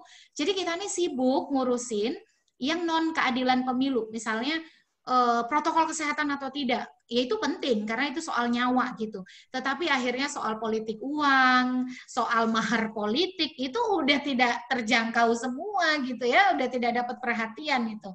Lalu anggaran macet, tahapan terkendala. Walaupun berdasarkan keterangan Pak Ilham sudah 95% daerah ditransfer 100% anggaran, tetapi kan KPU RI sendiri yang dijanjikan 4,7 triliun itu baru ditransfer 1,02 triliun, sisanya kan belum ditransfer. Yang berikut adalah mobilisasi birokrasi dan aparatur sipil negara sebagai konsekuensi dari adanya politisasi program penanganan COVID dan juga besarnya jumlah petahana yang maju kembali di pilkada. Nah, bagaimana kalau kita bicara partisipasi pilkada di tengah pandemi? Tidak pandemi pun partisipasi pilkada lebih rendah daripada pileg maupun pilpres. Itu harus kita akui. Pilkada itu angka partisipasinya lebih rendah dari pileg dan pilpres. Bisa jadi karena apa? Orang jenuh, terlalu sering pilkada gitu ya, atau kemudian menganggap karena pilkada ini kan sangat dekat gitu, menganggap bahwa calon-calon yang ada itu juga tidak memberikan masa depan yang menjanjikan gitu. Dan kalau di pileg itu kan aktornya banyak. Kalau di pilkada kemarin Banda Aceh calonnya hanya 2 gitu ya, dan itu kemudian bisa saja kemudian membuat masyarakat sudahlah untuk apa gitu, tidak terlalu istilahnya menjanjikan lah. Nah, banyak sekali pengaruh-pengaruh seperti itu. Yang kedua adalah di masa pandemi tadi ada survei misalnya pilkada bukan prioritas warga. Ini Litbang Kompas surveinya menemukan seperti itu. Persepsi soal keamanan dan kesehatan pilkada melahirkan skeptisme dan apatisme pemilih. Wah, ternyata pilkada kita kurang aman, kurang bisa memproteksi, menjadi klaster penularan begitu. Itu bisa juga berpengaruh. Tantangan optimalisasi daya jangkau sosialisasi kepemiluan. Nah, ini terutama soal sosialisasi. Penyelenggara jangan-jangan terlalu berkonsentrasi mengadaptasi protokol kesehatan pada teknis pemilihan, bagaimana kampanye, bagaimana logistik, bagaimana pungut hitung, akhirnya abai pada sosialisasi dan berakibat pada saluran akses informasi pemilih menjadi tidak optimal. Lalu potensi politik transaksional dan kecurangan pilkada yang mempengaruhi kualitas partisipasi. Berkejaran antara adaptasi teknis dengan kebutuhan memenuhi hak pemilih atas informasi secara maksimal. Sibuk misalnya menyesuaikan teknis kepemiluan, memperpanjang waktu pemungutan suara, KSK, bagaimana melipat logistik yang tidak menularkan pandemi gitu. Akhirnya ya tadi sosialisasinya dan penyebaran informasinya tidak maksimal. Yang terakhir, protokol kesehatan tidak dipatuhi, terjadi kekisruhan dalam implementasi teknisnya. Nah, sebenarnya sudah ada panduan dari International IDEA yang ditulis oleh Ingrid Bichu yang menulis tentang strategi komunikasi di masa krisis. saya sengaja menyoroti komunikasi karena kan KPU penting sekali sebagai institusi yang menyelenggarakan pemilu. Kalau kita boleh evaluasi ya, residu Pilpres 2019 itu belum sepenuhnya pulih, terutama berdampak pada penyelenggara pemilu. Kita simulasi sederhana saja atau kita eksperimen sederhana. Coba Bapak Ibu baca komentar-komentar di kolom komentar Twitternya KPU dan Facebooknya KPU. Waduh, itu komentar-komentarnya luar biasa begitu. Jadi penuh sekali stigma dan juga persepsi negatif kepada penyelenggara pemilu. Dan ini perlu direbut gitu, terutama di masa pandemi ketika ada kontroversi antara lanjut atau tidak. Nah, ketika pemilu diselenggarakan di tengah COVID-19, keputusan ini dapat dianggap tidak bertanggung jawab dan dalam hal partisipasi pemilih rendah, legitimasi pemilu dipertanyakan. Ini analisisnya Ingrid. Jadi kalau pemilu tetap dilanjutkan, konsekuensinya kayak gini nih gitu. Yang kedua, ketika pemilu ditunda karena pandemi, hak politik rakyat ditangguhkan. Jadi kita itu bagaimana bisa membangun komunikasi, mempertemukan antara yang pertama dengan yang kedua nih gitu. Yang ketiga, ketika aturan diubah di tengah-tengah kompetisi, misalnya membuat langkah-langkah pemungutan suara khusus. Nah, itu yang sedang terjadi di Indonesia saat ini. Terutama dalam konteks kepercayaan yang rendah, hal ini dapat dihubungkan dengan upaya kecurangan. Misalnya peraturan berubah di tengah jalan. Nah, itu bisa saja ada propaganda bahwa itu dalam rangka menguntungkan atau berbuat curang atau memfasilitasi sekelompok pihak tertentu. Selain itu, kampanye informasi pemilih yang tidak memadai dapat mencegah pemilih memberikan suara dengan benar. Jadi maksudnya sosialisasi soal informasi pemilihan yang tidak memadai itu bisa menghalangi pemilih memberikan suara dengan benar, yang pada gilirannya dapat mengakibatkan tingginya jumlah suara tidak sah. Tetapi kan kalau pilkada relatif gampang ya, dan ini menjadi tantangan terutama di daerah-daerah bercalon tunggal. Karena kan skema pemilihan di calon tunggal itu khusus, ada 25 daerah bercalon tunggal, dan skema pemilihannya itu berbeda karena calon tunggal versus kolom kosong. Dan kalau pemilih tidak terinformasi dengan baik, bisa-bisa saja mereka salah di dalam memberikan suaranya. Lalu pembatasan kampanye langsung dan penggalangan dana yang mengikuti langkah-langkah anti penyebaran COVID-19, misalnya tadi ya dilarang kampanye rapat umum, dilarang pertemuan bazar dan lain sebagainya, itu bisa menimbulkan kekhawatiran terhadap kapasitas pemilih dalam membuat keputusan berdasarkan informasi dan pertanyaan terhadap keadilan pemilu. Dan yang terakhir, misi pemantauan internasional yang semula direncanakan itu tidak dapat lagi dikerahkan, juga menimbulkan kekhawatiran tentang legitimasi pemilu. Ini terutama di negara-negara yang memang dalam masa transisi ya, pemantauan pemilu internasional itu menjadi sesuatu yang sangat diperlukan. Kalau di kita di Indonesia, pemantau pemilu lokal pun geraknya terbatas. Contohnya saya tinggal di Tangsel, lagi PSBB, zona merah, selalu WFH, ingin memantau ke kantor KPU, ruang dibatasi. Bahkan misalnya penetapan calon pun daring, walaupun masih difasilitasi daring ya, tetapi ada ruang-ruang gerak itu yang menjadi terbatas. Meskipun di banyak kasus keputusan itu bukan milik penyelenggara pemilu semata seperti di Indonesia, tetapi penyelenggara pemilu, LPP ini maksudnya lembaga penyelenggara pemilu, tetapi penyelenggara pemilu tetap memiliki tanggung jawab untuk secara jelas dan transparan memberitahukan pemilih terhadap implikasi setiap langkah. Ini yang jadi tantangan Mbak Eva, karena kenapa? Pilkada 2020 itu skalanya besar sekali. Walaupun dia pilkada, tetapi karena diselenggarakan serentak, pemilihnya 105 juta orang, itu pemilu terbesar nomor 2 tahun 2020 setelah pemilu Amerika Serikat. Padahal pemilu Amerika Serikat itu pemilihan presiden dan DPR gitu ya. Nah, jadi KPU itu penting punya komunikasi yang baik untuk menjelaskan setiap implikasi keputusan kepada publik gitu. Nah, yang terakhir, bagaimana merumuskan strategi komunikasi lembaga penyelenggara pemilu yang baik. Ini berkaitan juga dengan sosialisasi gitu. Yang pertama, kita harus rumuskan dulu apa tujuannya. Jadi tujuan itu tidak bisa sama antara satu komunikasi dengan komunikasi lain. Ada komunikasi yang bertujuan untuk meyakinkan pemilih bahwa pilkada kita sehat. Itu berarti tujuannya itu harus dibuat dulu gitu. Atau yang kedua, untuk meyakinkan peserta bahwa pilkada kampanye itu lebih baik menggunakan instrumen daring misalnya. Nah, yang kedua, siapakah target audiensnya? Beda audiens, beda strategi. Nah, kita tidak bisa pakai strategi sapu jagat. Makanya di banyak negara maju, lembaga penyelenggara pemilu itu menginvestasikan tenaga, waktu, biaya, energi yang besar untuk strategi komunikasi menjangkau pemilih. Nah, yang ketiga, apa yang dikomunikasikan? Nah, untuk membuat apa yang dikomunikasikan ini, maka diperlukan pesan-pesan kunci. Misalnya, Pilkada 2020, Pilkada Sehat. Sekarang itu yang belum ada oleh KPU di Pilkada 2020. Coba deh, apa pesan kuncinya Pilkada 2020 dari KPU? Selain misalnya pakai masker 9 Desember pergi ke TPS. Kan nggak ada pesan kunci nasional. Kalau dulu di 2019 kita ada pemilih berdaulat negara kuat gitu ya. Nah, sekarang pesan kuncinya apa? Itu yang belum ada. Apakah misalnya Pilkada 2020, Pilkada Sehat gitu, dan seterusnya. Nah, ini yang diperlukan dirumuskan oleh penyelenggara pemilu. Oke lah, kalau KPU-nya tidak punya secara nasional, maka secara lokal di masing-masing daerah KPU-nya harus punya. Yang berikut yang keempat, siapa yang berkomunikasi?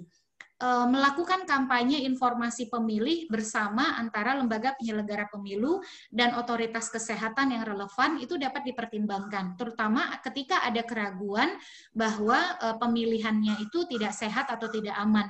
Jadi keterlibatan ahli epidemiologi, lalu kemudian pakar-pakar kesehatan mengatakan bahwa kami sudah mendampingi penyelenggara pemilu, bahwa kami sudah siapkan segala sesuatunya dengan baik, itu menjadi sangat penting begitu. Lalu yang harus dijawab bagaimana? Dan kemudian melalui sarana apa? Kapan dan seberapa sering? Ini juga kapan dan seberapa sering ini berkaitan dengan kemampuan pembiayaan gitu. Dulu kita waktu orientasi tugas KPU, Bapak Ibu ya mungkin pernah ingat kita pernah bikin stakeholders mapping menggunakan orbit, diagram orbit gitu. Itu bisa dipraktikkan lagi sebenarnya. Lalu kemudian bagaimana bereaksi terhadap kritik? Yang pasti sebagai penyelenggara pemilu itu tidak boleh baper gitu ya, karena penyelenggara pemilu itu memang adalah pejabat publik yang harus meyakinkan ragam rupa dari pemilih. Nah, ini karakter yang saya masih temui di Indonesia, dikritik lalu tidak mau berdialog, tidak mau diundang untuk berbicara, tidak mau diikutkan di dalam kegiatan. Itu namanya menjadi penyelenggara pemilu, menjadi bagian dari demokrasi, tapi tidak menerapkan dan menginternalisasi nilai-nilai demokrasi. Nah, sosialisasi di masa pandemi, sekali lagi tadi ya, rumus-rumus yang sudah diberikan oleh Ingrid Bicu itu bisa diturunkan dalam strategi institusi KPU, terutama misalnya kalau KIP dan Undang-Undang Pemilu Goal, misalnya 2022-2023 tetap ada pilkada, teman-teman tuh udah siap gitu ya dengan menjawab berbagai skema yang tadi ditanyakan. Tetapi terakhir saya ingin menutup sosialisasi di masa pandemi karena kita menerapkan protokol kesehatan dan lain sebagainya, maka kepatuhan pada regulasi dan protokol kesehatan menjadi elemen yang melengkapi setiap aktivitas. Jadi bukan hanya kita punya beban sosialisasi kepemiluan, tetapi juga kita punya beban bagaimana mensosialisasikan protokol kesehatan. Lalu yang kedua adalah tidak terhindarkan optimalisasi daring atau digital. Oleh karena itu penguatan kapasitas menjadi sebuah keniscayaan. Karena sekali lagi bagaimana mengatasi ruang-ruang interaksi yang terbatas, tetapi tidak boleh meninggalkan mereka yang hanya bisa dijangkau dengan cara-cara konvensional. Jadi inklusivitas itu tetap harus dipelihara ya. Makanya tadi poin yang Ingrid Bicu itu penting sekali tuh Mbak Eva.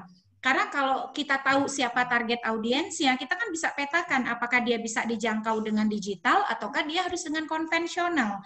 Kalau dia dengan konvensional berarti kepatuhan pada regulasi dan protokol kesehatan adalah sebuah keniscayaan. Dan yang terakhir, media sosial itu harus dioptimalkan bahkan oleh penyelenggara pemilu, mulai dari memastikan websitenya aktif, akun media sosialnya juga berfungsi dengan baik dan ada interaksi dua arah. Misalnya coba dicek berapa sih followernya, ada interaksi dua arah nggak? Organisasi modern saat ini menginvestasikan biaya dan personel untuk petugas khusus yang mengelola media sosial.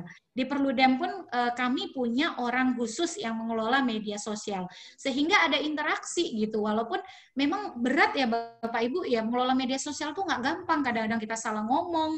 Makanya orang yang mengelola media sosial itu harus paham konten, harus paham substansi, sehingga dia tidak menjadi pemicu masalah baru gitu, dengan salah menjawab atau salah membuat postingan.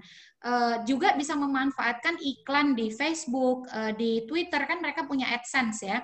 Kalau di Twitter itu mereka tidak menerima iklan politik, tetapi Facebook, Line, dan lain-lain itu ada iklan yang disebut dengan AdSense. Lalu optimalisasi infografik dan meme. Jadi infografik itu ternyata ada penelitian, kalau postingan Twitter disertai infografik, itu kecenderungan engagement atau interaksinya itu lebih tinggi gitu, ketimbang dia hanya teks. Nah, saya juga lagi belajar nih, saya juga nggak bisa bikin infografis, tapi ternyata akan lebih efektif sosialisasi itu kalau dia disertai infografis, meme, dan juga yang sifatnya menyertakan gambar gitu. Itu yang saya kira paparan saya. Saya kira kalau soal strategi kampanye sebenarnya sama saja ya, karena kalau sosialisasi itu dilakukan oleh penyelenggara, kalau kampanye kan dilakukan oleh peserta. Gitu. Terima kasih Mbak Eva. Mohon maaf waktunya sangat lama sekali. Assalamualaikum warahmatullahi wabarakatuh. Waalaikumsalam. Terima kasih banyak Ibu Titi, luar biasa. Ini penjelasan dari Bu Titi ya, sangat tajam, sangat komprehensif, detail. Bahkan tadi juga banyak menginformasikan tentang bagaimana pemilu yang juga berada di luar negeri. Dan di sini pada saat kita berbicara sosialisasi, tadi salah satu yang disampaikan oleh Ibu Titi adalah partisipasi yang menurun apabila sosialisasi ini dijalankan di masa pandemi. Nah, kira-kira bagaimana strategi sosialisasi dari sisi KPU dan juga bagaimana metode kampanye ya, kalau tadi sudah dikoreksi juga bahwa kampanye itu lebih kepada parpol. Bagaimana strategi sosialisasi dan metode kampanye di masa pandemi ini dari sisi KPU yang akan disampaikan oleh Bapak Yusri Razali. Kepada Bapak dipersilakan, Pak.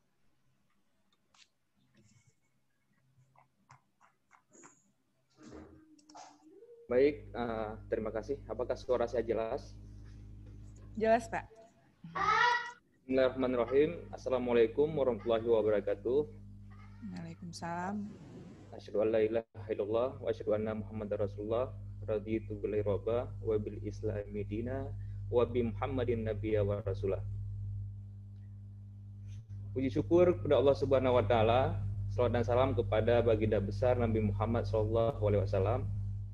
Terima kasih pada kesempatan yang berbahagia ini. Kita masih diberikan kesehatan dan juga kesempatan untuk mengikuti webinar nasional ini tentang strategi ataupun inovasi sosialisasi dan juga metode kampanye di masa pandemi ini. Yang pertama sekali, yang penghormatan saya kepada Mbak Titi Anggreni, Dewan Pembina Perludem, yang sudah sangat menarik dari yang disampaikan terkait dengan permasalahan dan juga solusi pemilu di masa pandemi ini. Dan ini merupakan menjadi materi menarik dan info-info menarik bagi kita semua. Selanjutnya juga yang saya hormati Ketua KIP Kota Banda Aceh, Bapak Indra Milwadi, dan juga masih tetap standby pada hari ini, dan tadi juga sudah memberikan pencerahan-pencerahan kepada kita semua.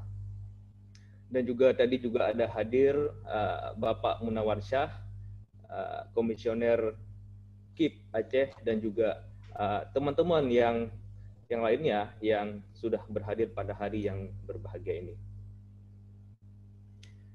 Bapak Ibu sekalian, dan juga teman-teman peserta webinar ini di seluruh Indonesia tentunya yang berhadir pada hari ini. Berbicara masalah sosialisasi ataupun masalah kampanye. Tentunya, meskipun di tengah pandemi ini, yang pertama sekali kita berdoa kepada Allah Subhanahu wa Ta'ala, Tuhan yang Maha Esa, semoga pandemi ini cepat berlalu dan kita bisa hidup normal kembali seperti biasanya, dan juga kita bisa melaksanakan pilkada ini, pilkada pada tahun 2020 secara pilkada serentak 2020 tanpa ada pandemi seperti itu. Meskipun di Aceh saat ini pada 2020 ini tidak ada kita laksanakan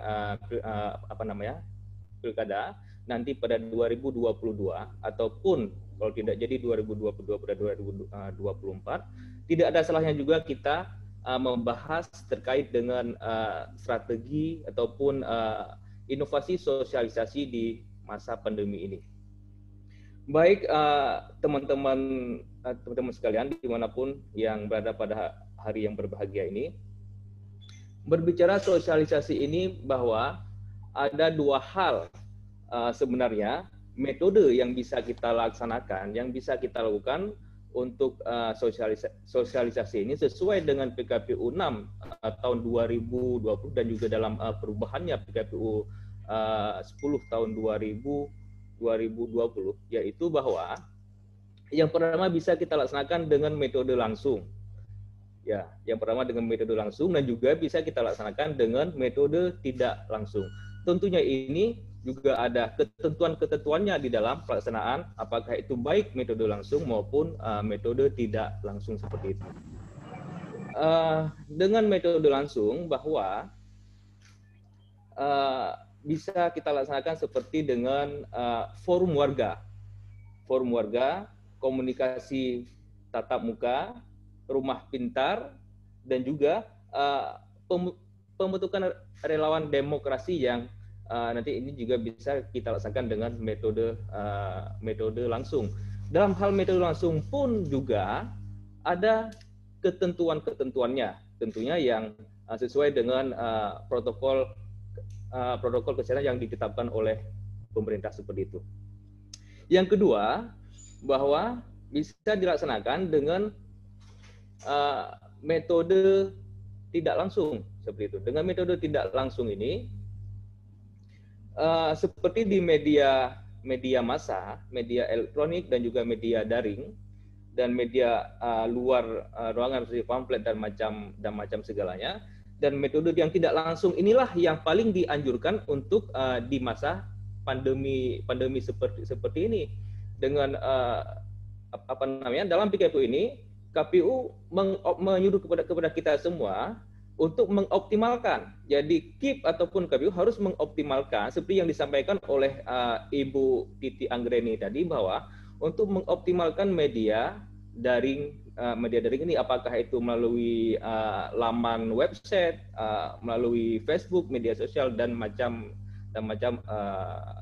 segalanya seperti itu.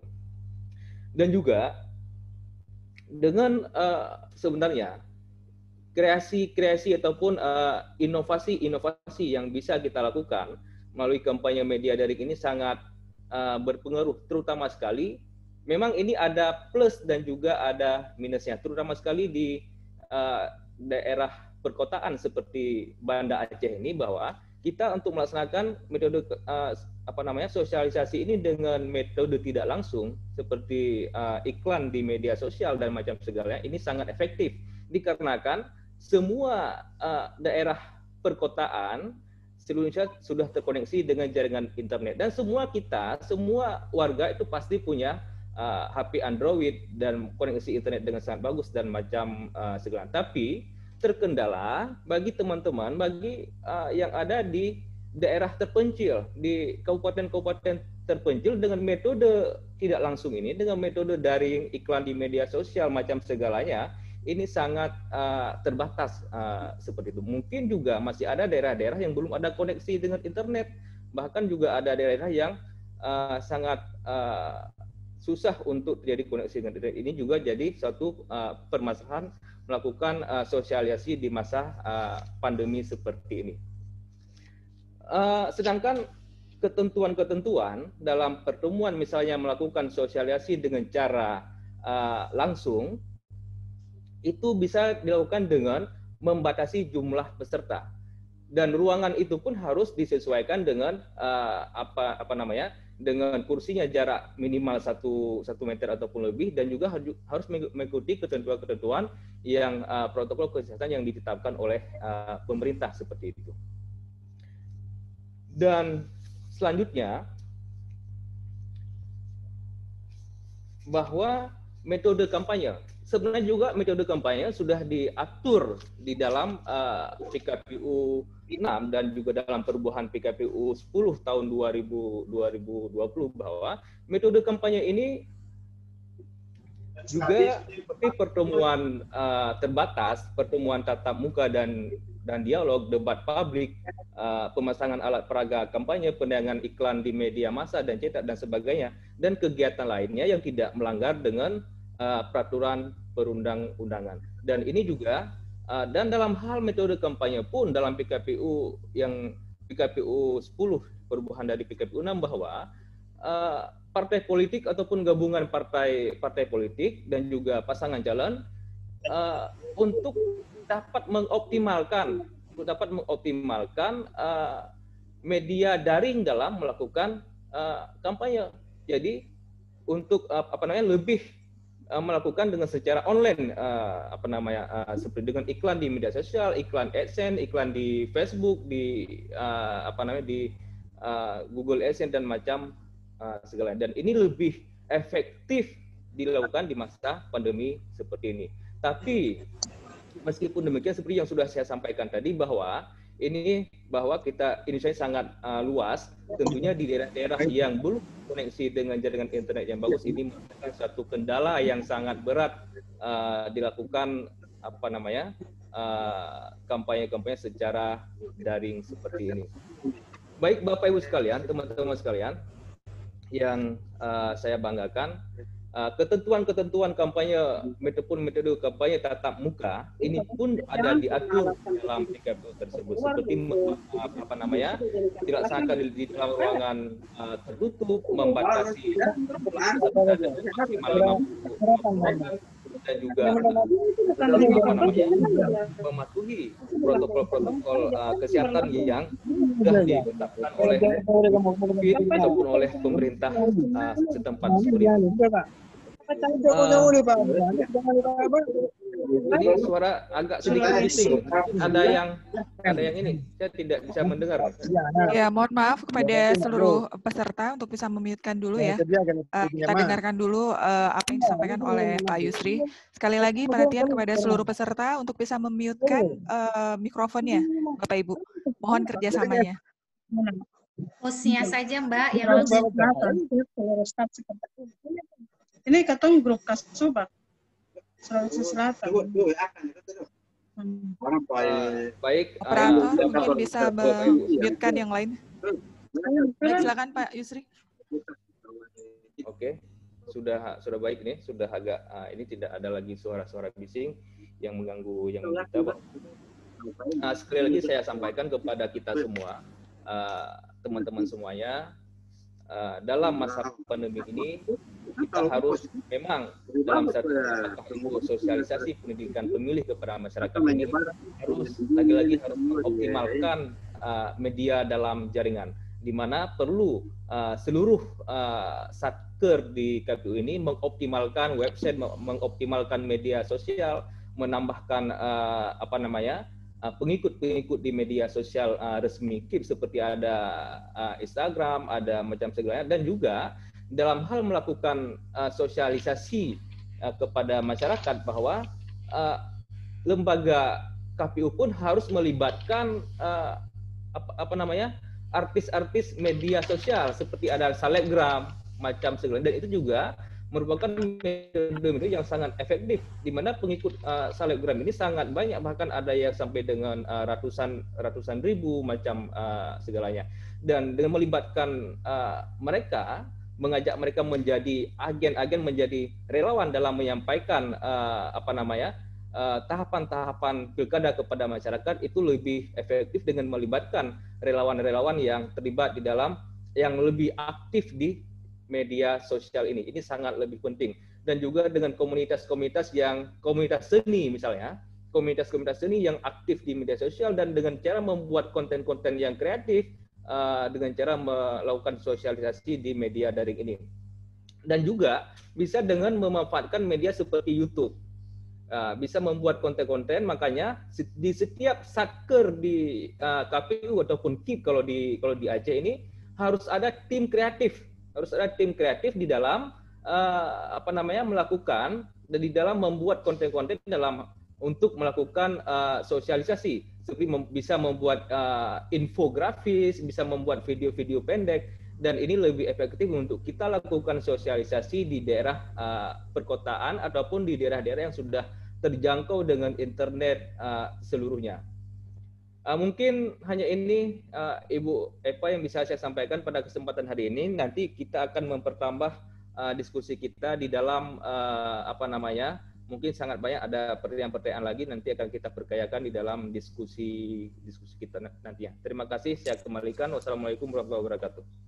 Waalaikumsalam. Terima kasih banyak Pak Yusri atas pemaparannya ya tadi terkait dengan strategi sosialisasi dan juga kampanye yang diatur dalam PKPU. Baik, untuk lebih mempertajam dari apa yang sudah tadi kita penyampaian materi dari dua pemateri Bu Titi dan Pak Yusri, kita langsung saja buka pertanyaan, kita buka dialog antara narasumber dan juga peserta. Bagi yang ingin bertanya bisa langsung raise hand atau juga mengetik di kolom chat dengan menyebutkan nama, asalnya dari mana, dan langsung menyampaikan mau ditanyakan kepada siapa. Dan kami mohon, karena topik pembicaraan kita hari ini terkait dengan sosialisasi dan kampanye, kita bisa lebih fokus kepada apa yang sedang kita bicarakan. Langsung saja, ini siapa yang ingin bertanya? Untuk sesi pertama, kita buka 3 orang. Ini ada yang pertama dari Pak Teguh Haris Muzani. Silakan Pak, bisa langsung menyebutkan nama, asalnya dari mana, dan Assalamualaikum warahmatullahi wabarakatuh. Waalaikumsalam. Oke. Ya, baik. Pak. Terima kasih atas kesempatan yang diberikan. Jadi tadi kami sudah mendengar paparan dari dua pemateri, Bu Titi dan Pak Yusri tadi. Jadi cukup menarik memang terkait dengan pilkada di masa pandemi ini.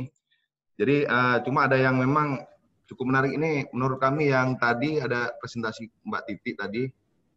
Kalau nggak salah ada yang naik tingkat partisipasi ya di negara Jerman, kalau nggak salah tadi.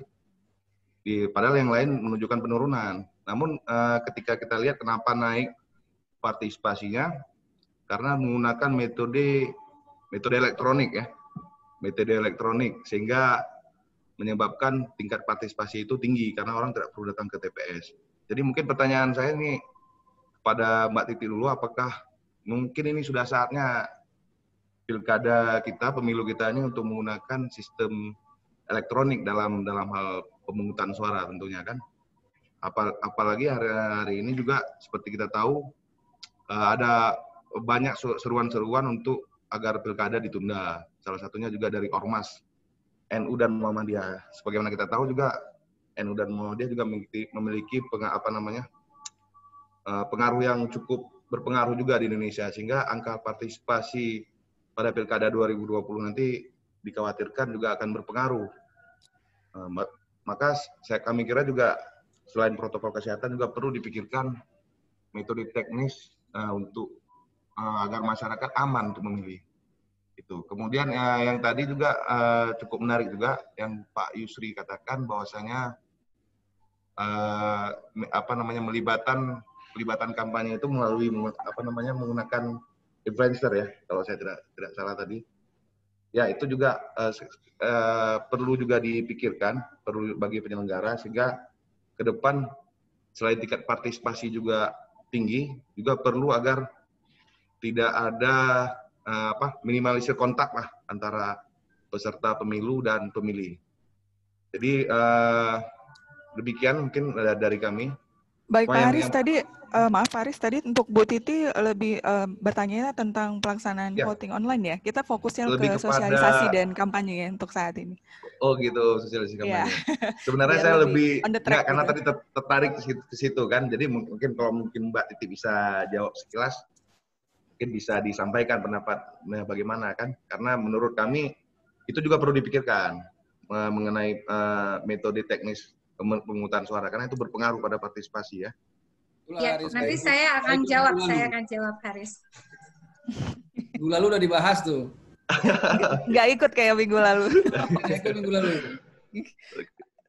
Itu 2 pertanyaan Pak Haris atau memang ada pertanyaan lebih mengarah ke sosialisasinya? Ada, itu aja. Lebih mengarah ke sosialisasi mungkin apa namanya tadi kan menggunakan influencer tadi kata Pak Yusri ya. Menggunakan influencer. Cuma juga perlu maksudnya seberapa efektif ini kan untuk sosialisasi masyarakat karena kampanye yang model digital tadi apakah efektif di tengah pandemi maksudnya juga ini kan terkait dengan fasilitas kemudian juga akses masyarakat kan jadi kira-kira yang lebih efektif itu gimana sebenarnya biar bisa memang real gitu karena mungkin ada beberapa wilayah mungkin yang tidak tercover kan. Oke. Baik, terima kasih Pak Haris. Mungkin untuk biar langsung ke pertanyaan bisa langsung menjawab pertanyaan kayak kita langsung menjawab aja ya Bu ya daripada nanti lari atau gimana. Kita langsung aja ya Bu ya. Oke, baik Bu Titi sebelum kita masuk ke pertanyaan 2. Ya, boleh. Ya, yang memang salah satu dorongan dari komunitas internasional untuk pemilu di masa pandemi kalau kita baca ya banyak publikasi dari International IDEA, dari IFES, dari Kofi Annan Foundation, Democracy International, dan banyak kajian-kajian elektoral lainnya. Salah satu yang didorong dalam pemilu di masa pandemi adalah penyesuaian voting arrangement atau bagaimana tata kelola teknis pemungutan suara yang lebih ramah dengan situasi pandemi. Makanya didorong juga menemukan proses pemilu yang lebih sehat lah. Sehat ini dalam artian teknikal ya. Contoh misalnya untuk memperpanjang durasi pemungutan suara, lalu menggunakan pemilihan lewat pos atau absentee voting istilahnya. Dan itu kalau di Amerika kan vote by mail atau postal voting. Nah, di Amerika itu kontroversial karena kalau di Amerika itu pendukung Partai Demokrat senang dengan vote by mail atau memilih lewat pos, tetapi pendukung Republikan itu senang datang ke TPS gitu. Makanya si Trump itu suka bilang vote by mail itu dia bilang curang gitu ya. Jadi dia nggak suka tuh. Makanya dia kalau di Amerika itu Trump itu minta pemilunya ditunda karena di tengah situasi pandemi kecenderungannya akan lebih banyak pemilih yang ingin memilih lewat pos gitu. Tetapi di negara-negara yang menerapkan postal voting atau absentee voting, jadi absentee voting itu bisa lewat pos, bisa lewat internet, ya gitu ya, lewat teknologi, itu adalah negara-negara yang punya infrastruktur memang dari sisi data pemilih, mereka tuh nggak seperti kita yang pas tiba pemilu baru dimutakhirkan, baru istilahnya itu tidak terkoneksi antara sumber data dengan proses pemilihan. Itu yang kita hadapi ya. Jadi sumber datanya dari mana, yang memutakhirkan siapa gitu. Walaupun di Undang-Undang Pemilu sudah ada disebutkan sumber data, salah satunya adalah pemilu terakhir, data pemilu terakhir. Nah, di Bavaria Jerman itu mereka mengganti semua metode pemilihannya dengan pos. Jadi bukan dengan teknologi, jadi dengan pos.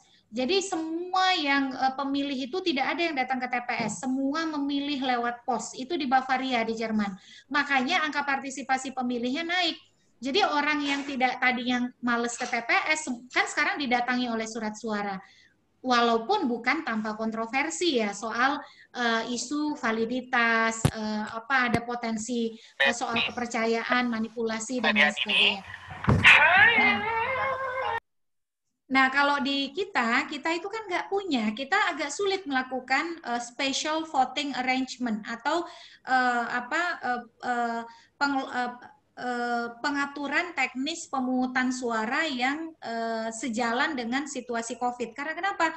Karena undang-undang pilkadanya tidak didesain sejak awal untuk sejalan dengan situasi pandemi. Kan undang-undang pilkada kita masih undang-undang lama. Kalaupun nanti teman-teman di Aceh, misal kita berharap pandemi 2022 sudah berakhir ya, kalau pilkadanya jadi 2022. Tetapi kan tahapannya mungkin akan sudah dimulai karena sequence pilkada Aceh kan Februari ya. Berarti kan Februari di 2021 itu kan tahapan sudah harus dimulai. Berarti setidaknya akan ada irisan-irisan begitu. Akan ada kesulitan-kesulitan kalau memang tadi dasar hukum yang kuat itu tidak disiapkan sejak awal. Nah, bagaimana soal penggunaan teknologi? Sekali lagi, kita mulai gradual dulu. Bagi saya advance-nya itu nantilah. Kalau e-voting itu nanti advance-nya gitu. Apakah kita masih akan tetap pakai seperti di Filipina? Kalau di Filipina itu kan electronic counting mesin, karena memilihnya tetap dengan kertas, tetapi counting di TPS-nya pakai mesin gitu. Ataukah seperti apa? Tetapi kita kalau mau optimis, benerin dulu deh rekapitulasi suara elektroniknya. Kalau berpikir kita mau langsung melompat ke e-voting, kalau e-voting itu semua-semuanya sudah teknologi gitu. Baik votingnya maupun countingnya. Nah, kalau sekarang tuh rekapitulasinya sebenarnya rekapitulasi suara elektronik itu relevan untuk diterapkan di tengah situasi pandemi. Tetapi kalau instrumen hukumnya tidak kuat, dia akan menjadi sumber kegaduhan baru. Terutama kalau penyelenggara pemilu tidak mampu menyiapkan strategi komunikasi yang merespon spekulasi dan kontroversi di masyarakat. Belajar dari situng. Kenapa situng menjadi begitu menimbulkan problem ya dan melahirkan banyak teori konspirasi? Karena kegagapan dalam merespon spekulasi dan kontroversi yang ada di masyarakat. Jadi teknologi itu tidak boleh berdiri sendiri. Dia harus juga dilekati dengan strategi komunikasi penyelenggara yang mampu merespon potensi hadirnya hoax ataupun disinformasi, misinformasi. Nah, ini kita belum bahas nih di diskusi kita ketika bicara sosialisasi dan kampanye. Salah satu potensi masalah yang bisa muncul adalah ketika dorongan menggunakan teknologi digital dan daring itu semakin menguat, adalah potensi juga menguatnya penyebaran hoax dan disinformasi. Karena kenapa? Disinformasi dan hoax itu kan banyak menyebar lewat medium virtual. Nah, makanya ketika kita melakukan sosialisasi, satu ikutan yang tidak boleh lepas yaitu literasi digital. Bagaimana kemudian skema literasi digital juga melekat di dalam proses-proses sosialisasi yang kita lakukan atau kampanye yang dilakukan oleh kandidat. Apalagi sekarang di Pilkada 2020, kalau kita lihat data KPU, itu ada lebih dari 90 daerah yang calonnya hanya ada 2. Artinya pilkada mereka akan head to head. Kalau pilkadanya head to head dan melibatkan misalnya sara yang berbeda satu sama lain, sara ini suku agama ras antar golongan ya. Contoh, satu calonnya orang Sumatera, satu calonnya lagi keturunan Jawa, itu pasti akan jadi isu. Atau kemudian satu calonnya Islam, satu calonnya Kristen, karena antitesis satu sama lain ya. Dan kemudian bisa dibawa kepada politisasi sara lainnya. Nah, ini yang juga harus diantisipasi oleh para kandidat di tengah penggunaan medium virtual digital untuk kepentingan sosialisasi dan kampanye. Karena kenapa? Penggunaan virtual digital terutama misalnya medium Zoom gitu ya, itu kan membuat akses itu menjadi lebih tertutup, apalagi ketika masuk harus dikonfirmasi dulu.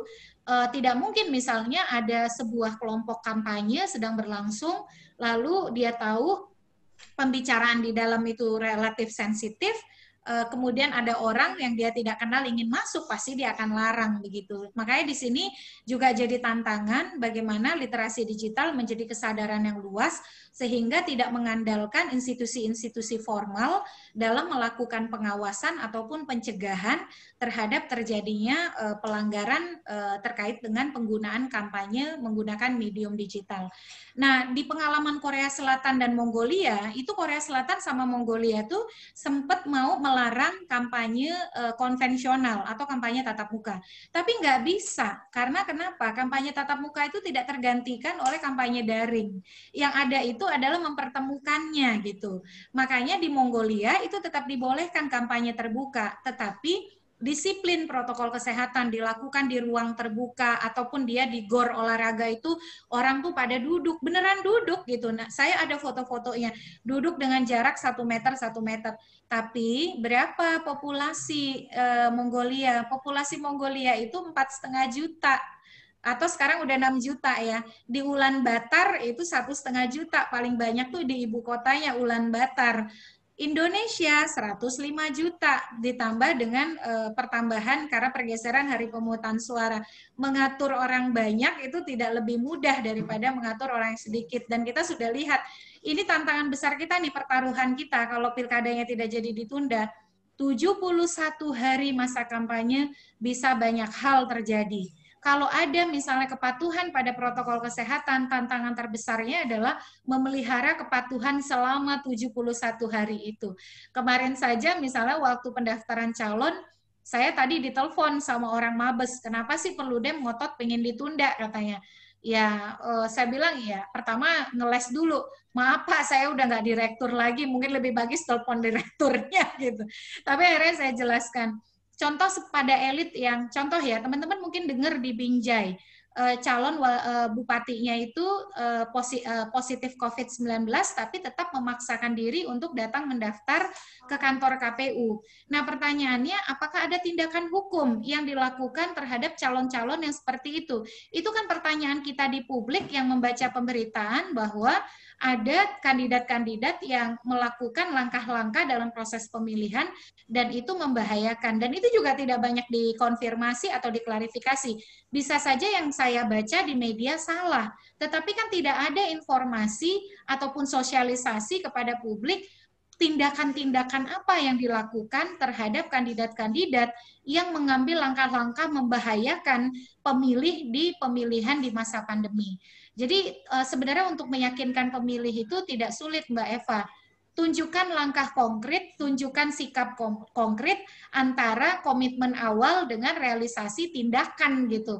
Ini kan kita di awal ketika melanjutkan jargonnya semua pilkada dengan protokol kesehatan. Ketika terjadi pelanggaran semua gagap begitu. Itu agak sulit. Jadi keyakinan itu walaupun sosialisasinya sedemikian masif dan luar biasa, tetapi kalau tidak ditopang oleh konkretisasi atau pengejawantahan apa yang disosialisasikan secara nyata, itu akan sulit untuk membangun keyakinan di publik kita soal apa yang disosialisasikan itu. Sesungguhnya sosialisasi yang terbaik adalah perilaku. Dan makanya penyelenggara pemilu itu adalah PR terdepan dari apa yang mau disosialisasikan. Jadi saya suka bilang ya, kalau di orientasi tugas itu agak aneh kalau misalnya teman-teman di penyelenggara pemilu bicara soal nilai-nilai demokrasi, tetapi mengelola organisasi tidak demokratis, tidak ada dialog, tidak mengedepankan akuntabilitas, tidak transparan. Itu namanya demokrasi dalam jargon, begitu. Jadi sosialisasi dalam jargon, tetapi ketika dalam perbuatan perilaku dia tidak muncul, maka keyakinan publik akan sulit untuk dibangun. Saya kira begini, Mbak Eva, mohon maaf nih panjang kali lebar.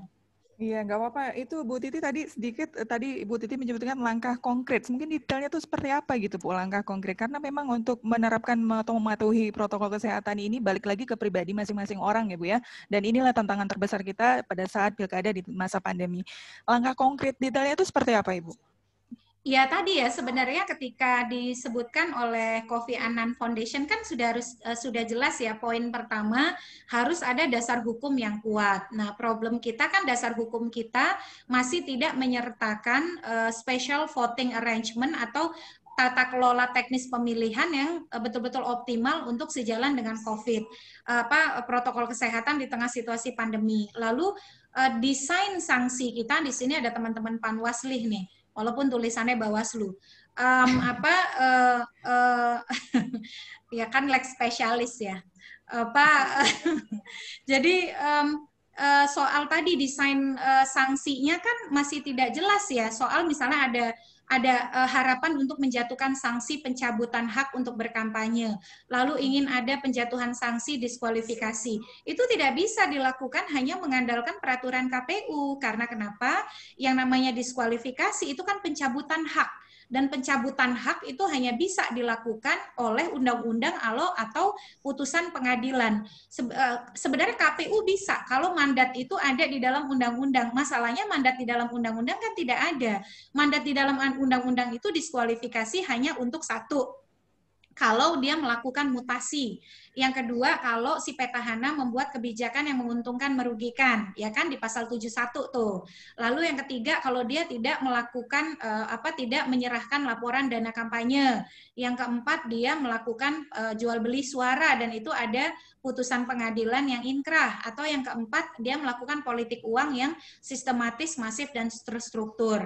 Nah, itu jadi memang kalau kita ingin konkret di tengah situasi hari ini, ada hambatan yang sangat besar. Apa itu? Yaitu dasar hukum. Nah, tetapi soal sosialisasi yang konkret yang pertama, saya kira tidak bisa menyerahkan kepatuhan protokol kesehatan pada masing-masing pribadi, Mbak.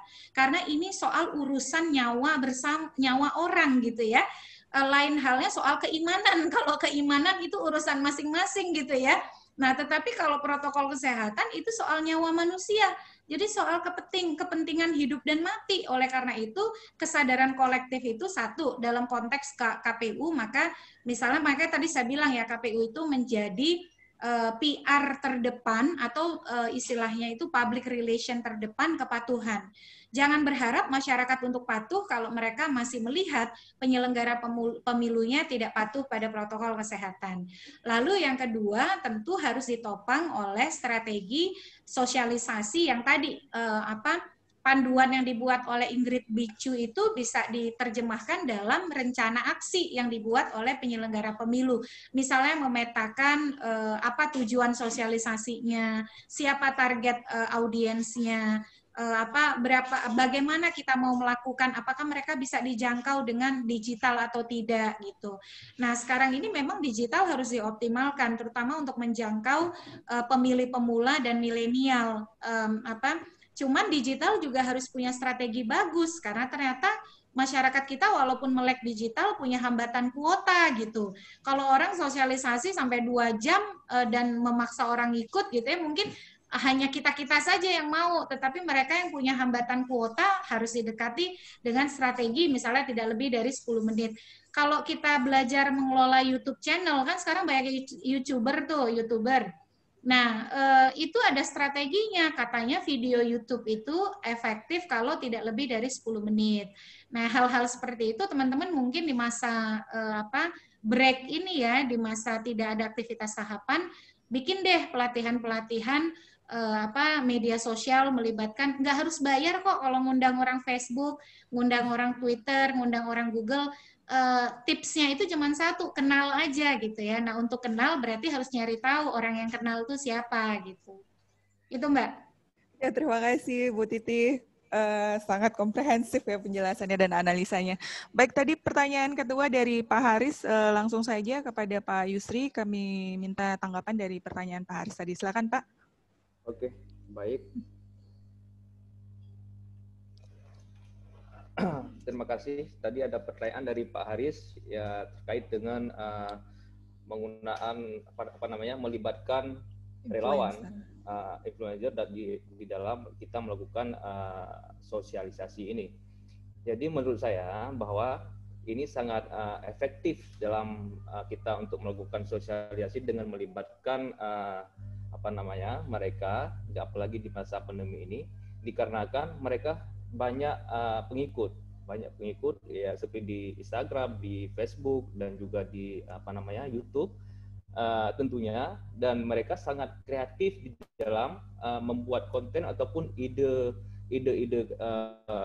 konten yang bisa mereka produksi. Tentunya nanti role-nya, garis-garis besarnya kita yang menentukan, misalnya apa saja yang ingin kita sampaikan, materinya dari kita, dari pihak KIP ataupun dari pihak KPU, tapi mereka yang mengolah materi-materi tersebut akan menjadi konten-konten yang kreatif seperti itu. Seperti yang dalam beberapa minggu yang beberapa minggu ini, bahwa dalam hal sosialisasi pencegahan COVID khususnya di Kota Banda Aceh dan di Aceh itu menggunakan salah satu grup komedian Aceh dalam membuat film pendek dalam melakukan sosialisasi kepada masyarakat dalam bentuk video yang sangat kreatif. Dan ini yang konten-konten yang seperti ini yang sangat dengan bahasa lokal, bahasa daerah, tentunya ini dapat dicerna dengan baik oleh masyarakat. Dan tentunya juga dalam pembuatan konten ini, seperti disampaikan oleh Ibu Titi Anggreni tadi, bahwa kontennya jangan terlalu panjang, itu cukup dengan 5 sampai dengan 10 menit, dan mereka pun bisa tersampaikan ide-ide apa ataupun konten apa, materi apa yang kita sampaikan kepada masyarakat luas tentunya. Jadi itu Ibu yang bisa saya sampaikan terkait dengan melibatkan para influencer di dalam kegiatan sosialisasi pendidikan pemilih seperti itu. Saya kembalikan. Baik, terima kasih Pak Yusri. Ini juga sudah ada yang dari tadi ingin bertanya dengan Pak Ali ya. Silakan Pak. Sebelumnya ada Pak Abdul Halim juga tadi ingin bertanya kepada Pak Abdul Halim. Masih di sana Pak? Pak Abdul Halim, apa masih di sana Pak? Ya, halo. Ya, masih, silakan Pak. Tapi kayaknya yang hendak saya tanyakan sudah disinggung Bu Titi soal beragamnya masyarakat, soal akses internet dan keterbatasan kuota. Oh iya, itu seperti emang salah satu tantangan juga ya. Semua solusi yang disampaikan itu sepertinya memang ada tantangan tersendiri juga. Baik, selanjutnya ini ada Pak Ali tadi juga ingin bertanya. Pak Ali, apakah masih bersama kita di sini? Pak Ali? Masih. Ya, Pak Ali. Halo. Oke, silakan Pak Ali. Itu masih di mute Pak. Bisa di-unmute dulu speakernya. Di-unmute dulu Pak. Biar ya. Oke, silakan Pak. Assalamualaikum warahmatullahi wabarakatuh. Waalaikumsalam. Ya, pada kesempatan hari ini saya ingin bertanya kepada Ibu Titi terkait dengan strategi sosialisasi kampanye di masa akademik. Ada beberapa hal yang sangat memotivasi kita untuk memiliki strategi yang efektif, yaitu menjadi optimis dari penyelenggara baik individual maupun sebagai peserta pemilu. Yang ini saya tanyakan, strategi pengawasan yang bagaimana yang paling efektif sehingga dari persoalan maupun solusi yang ingin kita capai, baik itu dari segi benefit, kesulitan, rumit maupun mahal, menjadi sebuah nilai yang efektif untuk mensosialisasikan, baik itu dalam strategi sosialisasi maupun kampanye di masa akademik. Terima kasih, Ibu Eva. Ini ditanyakan ke siapa Pak tadi? Pak Ibu Titi. Ibu Titi ya. Baik.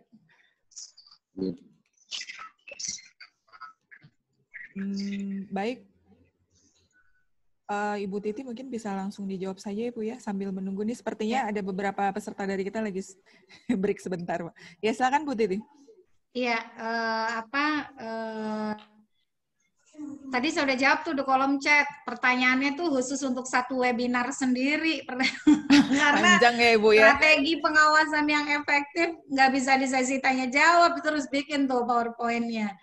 Ya, yang pertama saya kira sebagai Indonesia ini kan unik ya. Satu-satunya pengawasan yang dinegarakan yaitu cuma di Indonesia.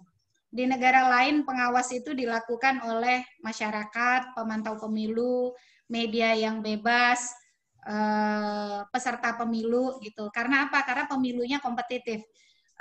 salah satu indikator pemilu bebas dan adil itu kan partai politik berkompetisi dengan kompetitif. Dan ciri kompetisi yang kompetitif itu mereka saling mengawasi satu sama lain. Nah, di Indonesia bedanya pengawasan itu dinegarakan. Negara punya instrumen untuk melakukan pengawasan. Bagaimana kemudian untuk memastikannya efektif? Yang pertama, orang yang ada di dalam institusi pengawas ya harus punya kapasitas.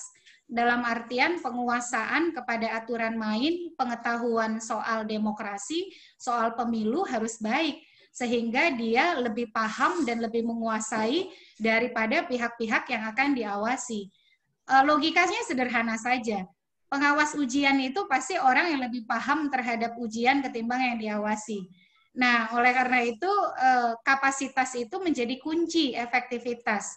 Jadi kapasitas itu berangkat dari bisa karena latar belakang pendidikan, bisa karena latar belakang pengalaman, tetapi juga ditopang oleh penguatan kapasitas tadi ya, untuk memahami, menguasai, dan kemudian mampu mengidentifikasi berbagai persoalan yang potensial muncul di dalam penyelenggaraan pilkada di tengah situasi atau pemilu di tengah situasi pandemi. Itu yang saya kira jadi memang efektivitas itu ditopang oleh pertama kali adalah kapasitas personel atau individu yang ada di dalamnya. Kalau kita rujuk teori efektivitas hukum ya, melalui disertasinya Pak Profesor Suryono Sukanto, itu Profesor Suryono Sukanto kan menyebutkan 5 hal yang berkontribusi bagi efektivitas penegakan hukum. Yang pertama itu adalah norma hukumnya. Jadi norma hukum itu juga berpengaruh. Nah, norma hukum itu dalam artian begini, contoh kita misal ya, pengawasan dana kampanye. Pengawasan dana kampanye itu agak sulit untuk bisa betul-betul maksimal karena norma hukumnya penuh celah. Penuh celahnya apa? Contoh kalau di pemilu legislatif itu kan sistem pemilunya proporsional terbuka, tapi yang melaporkan dana kampanye partai politik. Akhirnya kan nggak ketemu ya. Uang itu beredar di kandidat, tetapi partai yang melaporkan. Atau kemudian kalau di dana kampanye pilkada itu auditnya hanya sekedar mengandalkan kepatuhan, bukan audit investigatif. Sehingga kebenaran dari uang yang beredar itu tidak bisa sepenuhnya dipastikan. Yang kedua adalah personel-personel, itu yang menentukan efektivitas. Jadi personel penegak hukum atau aparat penegak hukum itulah yang mempengaruhi efektivitas dari suatu hukum. Dalam hal ini, kalau kita ilustrasikan, efektivitas pengawasan tentu juga dikontribusikan oleh bagaimana personel-personel yang melakukan pengawasan itu. Intinya sih tadi ya, harus lebih pengawas itu ya harus lebih pintar daripada yang diawasi gitu, supaya tidak kemudian mudah untuk istilahnya disiasati gitu ya. Dan tentu kapasitas ini juga harus proporsional sesuai dengan tupoksi yang sudah diberikan oleh undang-undang. Nah, yang ketiga itu adalah dipengaruhi oleh budaya hukum yang ada di suatu masyarakat, gitu ya, budaya hukumnya. Yang keempat itu adalah kesadaran hukum. Kesadaran dari orang-orang yang menjadi objek pengawasan tersebut. Satu lagi saya lupa ya, tapi pada intinya seperti itu ya. Pengawasan dalam situasi pandemi juga termasuk tadi ya bagaimana membangun keterlibatan masyarakat dan juga sebenarnya kalau pemilu kita atau masyarakat kita ini dipahamkan dengan baik, lalu mekanisme pelaporan dan penegakan hukumnya juga betul-betul aman melindungi mereka, bukan misalnya seperti stigma yang ada hari ini ya, mohon maaf ini stigma hilang ayam hilang ayam tetapi keluar uangnya seharga kerbau gitu ya. Nah, itu tidak akan pernah membuat efektif skema pengawasan dan penegakan hukum kita. Jadi keyakinan bahwa mereka bisa terlibat dengan aman, mereka bisa terlibat tanpa intimidasi, mereka bisa melaporkan dan mendapatkan proses tindak lanjut yang akuntabel, yang sesuai dengan aturan main yang ada, tidak akan misalnya mendapatkan permasalahan akibat apa yang mereka laporkan gitu. Nah, itu diperlukan, termasuk dipahamkan kepada masyarakat tentang apa yang boleh, apa yang tidak, aturan mainnya seperti apa. Nah, seperti itu memang yang diperlukan begitu Mbak. Jadi faktor sosialisasi juga ikut mempengaruhi di dalam bagaimana efektivitas pengawasan itu bisa berjalan gitu. Saya kira saya punya slide khusus soal strategi pengawasan di masa pandemi. Mohon maaf ini tidak bisa semua saya paparkan.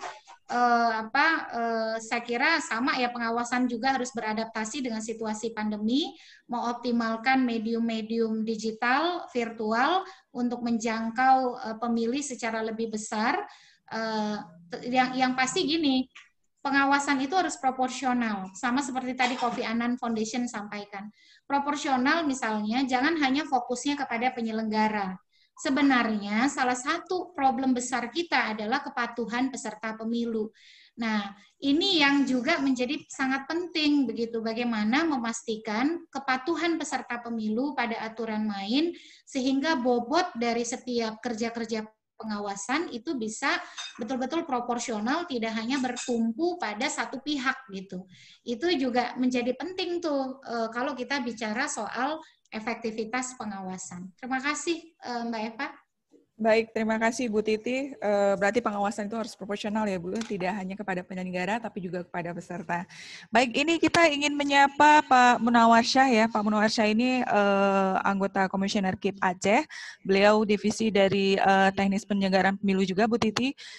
Tadi juga ada komen di kolom chat terkait dengan apa yang Bu Titi sampaikan. Mungkin di sini kita langsung saja memanggil Pak Munawar.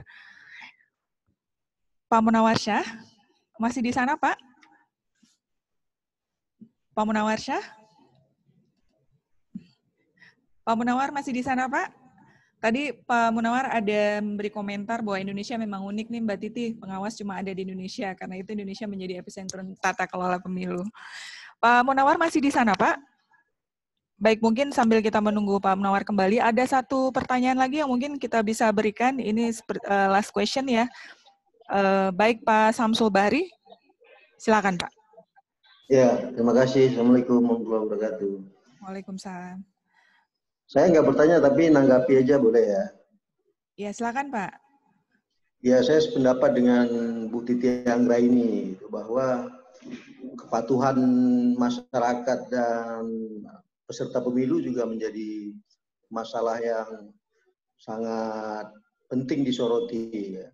Bagaimana kita lihat pada masa pendaftaran calon 4 sampai 6 September Pilkada 2020 kemarin itu kan terjadi pelanggaran-pelanggaran yang sangat disayangkan. Namun sedihnya kita sebagai penyelenggara pemilu, sorotan negatif itu lebih banyak ke penyelenggara pemilu, tapi terhadap kebiasaan masyarakat, kealpaan masyarakat menerapkan protokol kesehatan di masa pandemi ini seperti kurang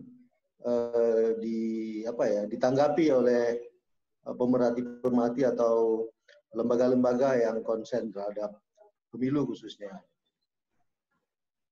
Memang sulit bagi penyelenggara pemilu untuk melaksanakan pemilu atau pilkada, terlebih di saat-saat seperti sekarang ini. Terbukti ketika kita melaksanakan pemilu langsung 2019, saya pikir pemilu Indonesia ini sangat transparan. Saksi ada di semua TPS, ditambah di zaman modern ini semua orang bahkan bisa mendokumentasikan formulir C1. Tapi apa yang terjadi, bangsa ini terlalu mudah dibohongi oleh isu-isu dan berita-berita palsu gitu. Sehingga kan kita lihat sendiri bagaimana masa-masa penetapan hasil pemilu tingkat nasional itu berlangsung sangat dramatis, bahkan dihiasi oleh kekacauan-kekacauan dan bahkan menimbulkan korban-korban yang seharusnya tidak perlu. Peningkatan kapasitas penyelenggara pemilu itu wajib, dan saran Bu Titi Anggraini tadi, saya sepakat bahwa kesadaran peserta pemilu, kesadaran masyarakat untuk memahami bahwa kita akan melaksanakan pemilu di masa pandemi adalah hal yang penting. Saya pikir kita berharap ada banyak pemerhati lembaga pemilu kah atau lembaga yang concern terhadap kemajuan masyarakat ini yang lebih banyak menyadarkan masyarakat bahwa untuk lebih disiplin dalam menerapkan protokol kesehatan, baik dalam pelaksanaan pilkada ataupun dalam kehidupan kita sehari-hari saat ini. Saya pikir hanya itu. Terima kasih. Salam hormat saya buat Bu Titi Anggra ini. Terima kasih sudah bersama kami di Aceh. Assalamualaikum warahmatullahi wabarakatuh. Waalaikumsalam. Terima kasih Pak Samsul. Baik rekan-rekan sekalian, Bapak Ibu semuanya, tidak terasa kita sudah ada di ujung acara, sudah 2 jam diskusi ini berlangsung. Sebelum kita mengakhiri, kita minta sedikit closing statement dari pemateri kita. Kita awali dengan Bu Titi. Silakan Ibu. Ya, saya ingin mengutip yang terakhir ya Pak Samsul Bahri, bahwa memang kepercayaan itu kepercayaan itu memang barang mahal ya di pemilu Indonesia. Kalau kita perhatikan Pak, akibat dari kepercayaan itu yang harus kita bayar adalah kita punya penyelenggara pemilu yang sangat banyak. Ini triumvirat penyelenggara pemilu seperti di Indonesia itu hanya ada di Indonesia. Dan itu adalah implikasi apa? Ketidakpercayaan pada proses pemilu yang berlangsung. Padahal pemungutan penghitungan suara di Indonesia itu adalah the most transparent and accountable voting process in the world. Itu kata Peter Urban dan Peter Wolf dari International IDEA. Peter Urban dari IFES, Peter Wolf dari International IDEA. Nggak ada itu negara di dunia yang voting prosesnya itu seperti di Indonesia gitu. Tetapi problem kita itu adalah ketika bergeraknya suara dari TPS ke tingkatan yang lebih tinggi. Berarti kan solusinya yang harus kita carikan bagaimana memotong rantai agar pergerakan suara itu lebih pendek waktunya gitu. Makanya kemudian dari sisi penyelenggara, tidak ada penyelenggara pemilu sebesar, sekompleks, dan sebanyak Indonesia. Kita ini kan permanen sampai kabupaten kota ya, lalu kemudian juga tidak hanya satu, tetapi juga ada 2 gitu, ada KPU, ada Bawaslu, lalu kemudian juga ada DKPP. Coba cari di dunia tuh nggak ada yang begitu gitu. Dan itu adalah implikasi dari ketidakpercayaan pada proses pemilu gitu. Nah, salah satu obatnya adalah, kalau saya tuh pernah dibilangin oleh salah satu diplomat dari Amerika. Ketika kami ngobrol gitu, dia bertugas di Indonesia.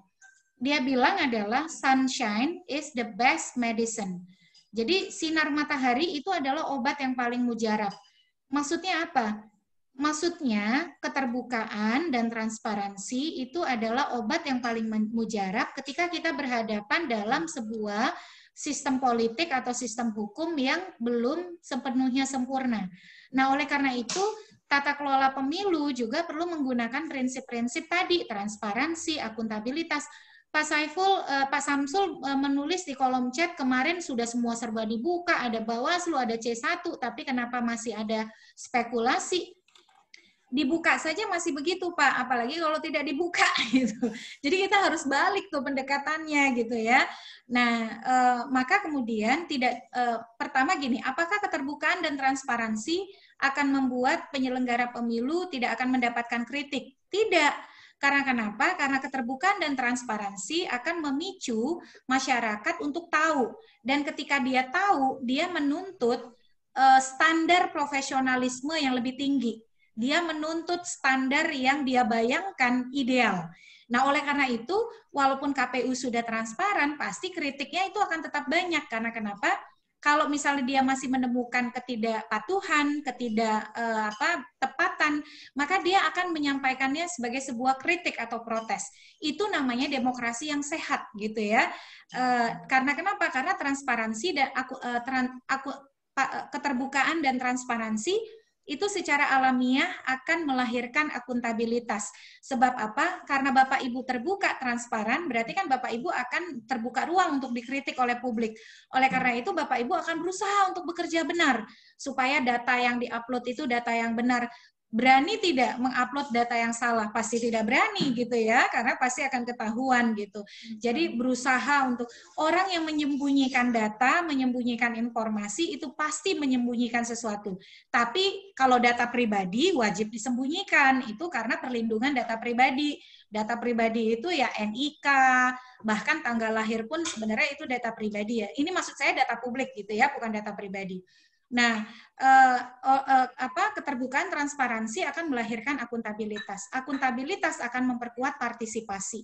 Itu adalah elemen-elemen demokrasi gitu. Nah, oleh karena itu keterbukaan, transparansi itu tidak boleh seperti istilahnya barang mentah yang diletakkan begitu saja. Dia juga harus diikuti dengan sosialisasi dan komunikasi publik yang baik. Apa sih data ini? Apa sih barang ini? Nah, jadi tidak cukup hanya membuka data. Contoh gini, website infopemilu.kpu.go.id. Saya orang pemilu, saya tahu betul itu website, dan saya memanfaatkan betul itu website. Tapi dia akan kurang maknanya, walaupun KPU meletakkan semua informasi di sana, kalau tidak disosialisasikan, tidak diinformasikan dengan baik. Jadi akhirnya keterbukaan itu hanya menjadi konsumsi segelintir orang, padahal kan tujuannya tidak begitu. Tujuannya keterbukaan itu ingin menghadirkan transparansi, keterbukaan itu ingin menghadirkan partisipasi. Oleh karena itu supaya partisipasinya kuat, maka dia harus diimbangi dengan tadi sosialisasi. Jadi bahkan kemarin waktu saya cerita sama teman-teman lawyer, ada loh website infopemilu.kpu.go.id. Sekarang semua data tuh bisa kita olah. Kita mau riset berapa jumlah calon, berapa yang perempuan, berapa yang laki. Dulu mohon maaf Ibu Bapak, kalau saya mau cari saya harus minta ke Kemendagri, bersurat ke KPU, mengolah data hard copy, itu susah bukan main. Sekarang semua sudah tersedia dan kita berterima kasih gitu ya. Tidak perlu menyurati lagi. Akhirnya kita kan sibuk bekerja melakukan penelitian, kajian, karena data yang sudah tersedia, KPU pun menjadi tidak terganggu. Tapi itu kurang maksimal kalau dia tidak menjangkau banyak orang. Makanya transparansi, keterbukaan juga harus tetap dilekati dengan sosialisasi dan penyebaran informasi secara luas agar publik memahami apa yang sebenarnya dibuka, apa yang sebenarnya disajikan oleh penyelenggara pemilu itu. Itu saja sih tambahan menurut saya terkait dengan tadi apa yang disampaikan juga oleh Pak Samsul Bahri sekaligus sebagai closing statement saya. Terima kasih atas semua atensi, perhatian Bapak Ibu semua. Saya senang sekali bisa pulang ke Banda Aceh. Dulu saya sih nggak tinggal di Banda Aceh ya, walaupun saya kerja di di Banda Aceh, di depan markas Brimob. Rumah saya di Lampenerut. Setiap hari tuh pergi ke depan markas Brimob itu daerah apa saya lupa tuh, udah lama. Senang sekali. Kenapa? Lingke. Iya betul. Kalau ya betul Lingke, betul sekali Pak. Itu ada lorong tuh. Karena dulu saya kerja di Deputi Kelembagaan BRR bersama Pak Sudirman Said, kantornya di depan Brimob tuh. Terima kasih banyak Bapak Ibu semua atas diskusinya. Saya senang sekali. Semoga bermanfaat. Mohon maaf atas semua hal-hal yang kurang berkenan. Semoga kita semua sehat-sehat selalu dan segala sesuatunya bisa dilancarkan, dimudahkan, dan tetap bisa bersilaturahmi dalam kebaikan tentunya. Terima kasih. Assalamualaikum warahmatullahi wabarakatuh. Waalaikumsalam. Terima kasih Bu Titi. Materi yang disampaikan tadi luar biasa sekali. Mudah-mudahan nanti Bu Titi kalau ke Banda Aceh jangan lupa nyamperin kita nih Bu di KIP Kota Banda Aceh. Baik, selanjutnya kita mintakan closing statement dari Pak Yusri Razali. Silakan Pak.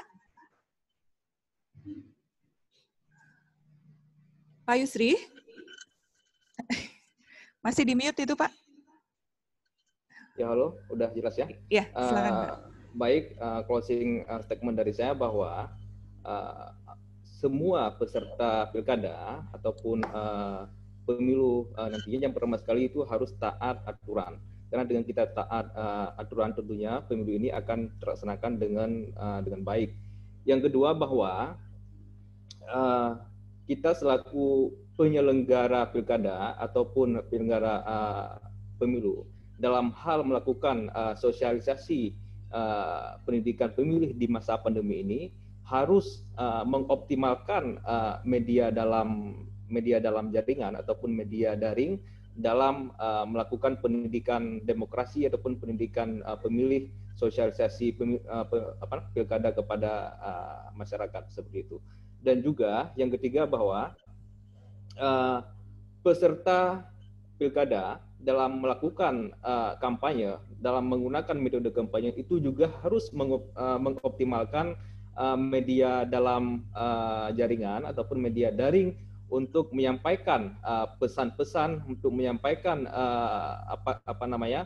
visi misi mereka kepada peserta pemilu dengan memanfaatkan juga media sosial yang mereka punyai seperti itu. Baik, terima kasih kepada teman-teman semuanya. Yang mungkin hanya ini yang bisa saya sampaikan pada sore yang berbahagia ini. Akhir kata saya akhiri. Wallahu muwaffiq ila aqwamit thoriq. Wassalamualaikum warahmatullahi wabarakatuh. Waalaikumsalam Pak Yusri, terima kasih atas tadi presentasinya dan juga sharing-sharingnya dalam menjawab pertanyaan dari peserta. Sebelum kita akhiri, kita minta sedikit closing statement dari pemantik diskusi kita hari ini, Pak Indra Milwadi. Baik, terima kasih Eva. Saya senang sekali hari ini kayaknya semua sudah disinggung oleh Mbak Titi ya, sampai soal pengawasan, soal e-voting juga. Tapi kalau dari saya sepakat dengan apa yang disampaikan Mbak Titi bahwa kita ini penyelenggara pemilunya ini paling banyak. Jadi selalu kita ini berpretensi menambah. Jadi kalau ada masalah tambah, suatu masalah tambah. Dulu yang adanya KPU, kemudian pengawas itu bagian yang tidak terpisahkan dari KPU.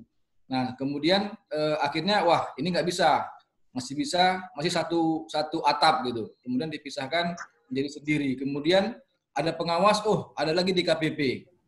Selanjutnya ketika bermasalah di KPP, kemarin persoalan Ibu Evi Novida Ginting, kemudian sampai terpikir lagi apakah harus dibentuk lagi lembaga untuk mengawasi DKPP. Nah, jadi kita selalu berpikir begitu. Padahal tracknya dari awal itu sudah baik. Anggota KPU itu kan jumlahnya berkurang sebenarnya.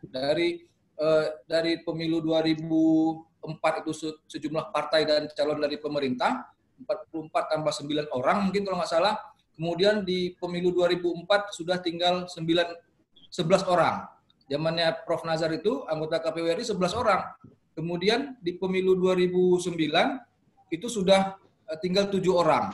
Jadi trennya sebenarnya berkurang, tapi kemudian tidak dilanjutkan. Jadi ini yang kita alami. Kemudian satu perhatian juga tadi disampaikan Mbak Titi bahwa KPU kurang serius, penyelenggara kurang serius dalam persoalan menyampaikan informasi. Kalau berkaca kepada komisi yang lain, misalnya KPK itu punya satu juru bicara khusus yang untuk menyampaikan kebijakan-kebijakan, menyampaikan statement-statement tentang apa yang dilakukan oleh lembaganya. Nah, KPU ini tidak punya.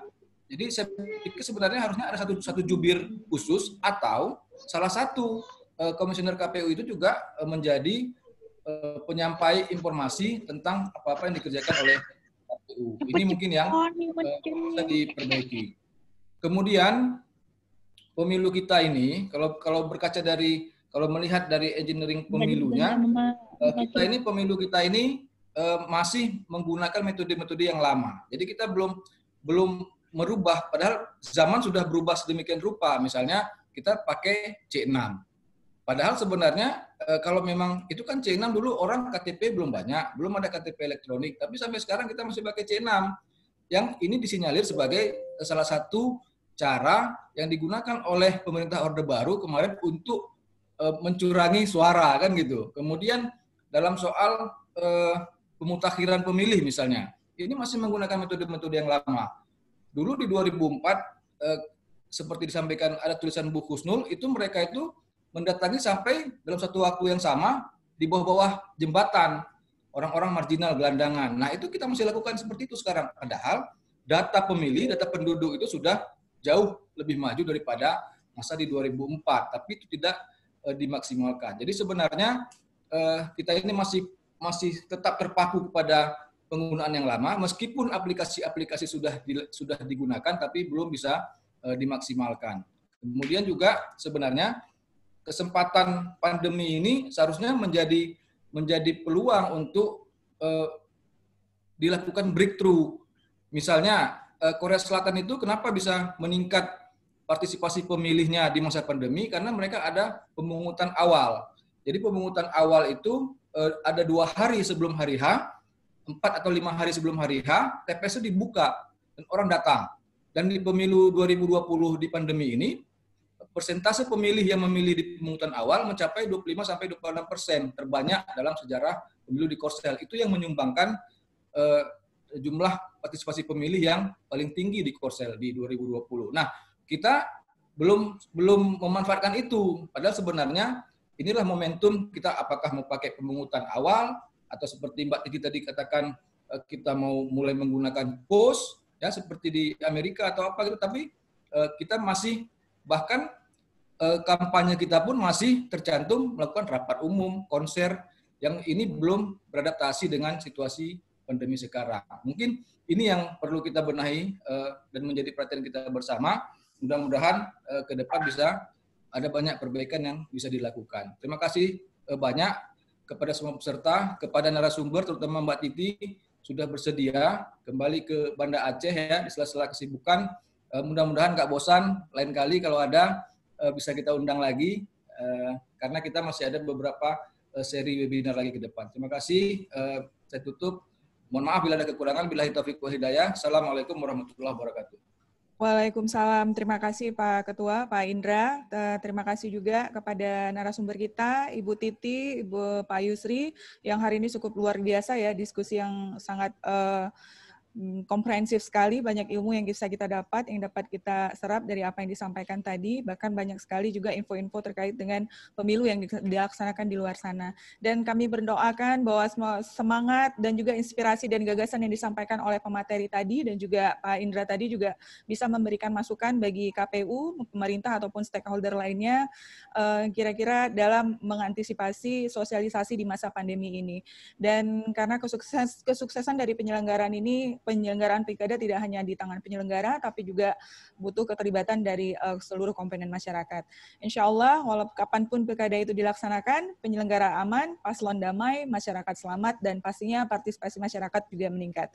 Terima kasih. Di akhir acara ini kita minta kesediaan seluruh peserta untuk bisa membuka videonya. Kita akan mengambil dokumentasi bersama untuk webinar kita hari ini. Kami mohon semuanya untuk bisa membuka videonya. Operator bisa mengambil foto. Bapak Ibu, kami mohon semuanya untuk dokumentasi kita bersama. Ini 43 orang tadinya sudah lebih dari ini. Ini Bu Titi juga kita ada live langsung di Facebook KIP Kota Banda Aceh. Jadi beberapa peserta itu bergabung di Facebook ya Ibu ya. Baik, sekali lagi kami mohon kesediaan seluruh peserta untuk membuka videonya. 1, 2, 3, senyum ya. Senyum. Cheers. 1, oke. Senyum lagi. Sip. Baik deh ya. Lagi ya. 1, 2, 3, senyum ya.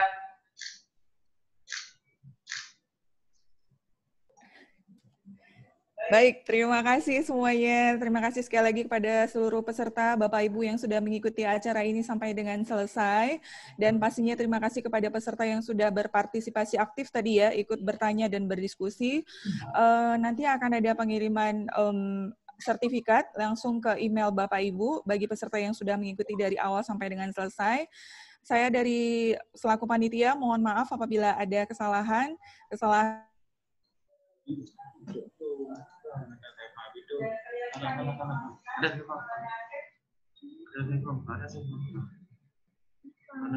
Baik, terima kasih. Maaf tadi ada sedikit kesalahan teknis. Terima kasih kepada seluruh peserta yang sudah hadir, yang sudah mengikuti acara ini sampai dengan selesai, dan terima kasih banyak kepada peserta yang sudah aktif berdiskusi dan bertanya tadinya. Kami informasikan juga bahwa nanti akan ada webinar nasional sesi 3 yang nantinya akan kita informasikan lebih lanjut. Dan kami sangat berharap semua yang ada di sini nantinya juga bisa mengikuti di webinar selanjutnya. Saya selaku panitia mohon maaf apabila ada kesalahan. Kesalahan hanya milik kami dan kesempurnaan hanya milik Allah SWT semata. Baik, sekali lagi salam sehat semuanya. Jangan lupa untuk sama-sama mematuhi protokol kesehatan dengan memakai masker, mencuci tangan, dan juga menjaga jarak. Wabillahi taufiq wal hidayah. Wassalamualaikum warahmatullahi wabarakatuh. Terima kasih Bu Titi. Terima kasih, pamit ya. Sampai jumpa semuanya. Assalamualaikum. Waalaikumsalam. Salam dari Lingga. Iya, terima kasih semuanya. Bye-bye. Izin live ya, Bapak Ibu.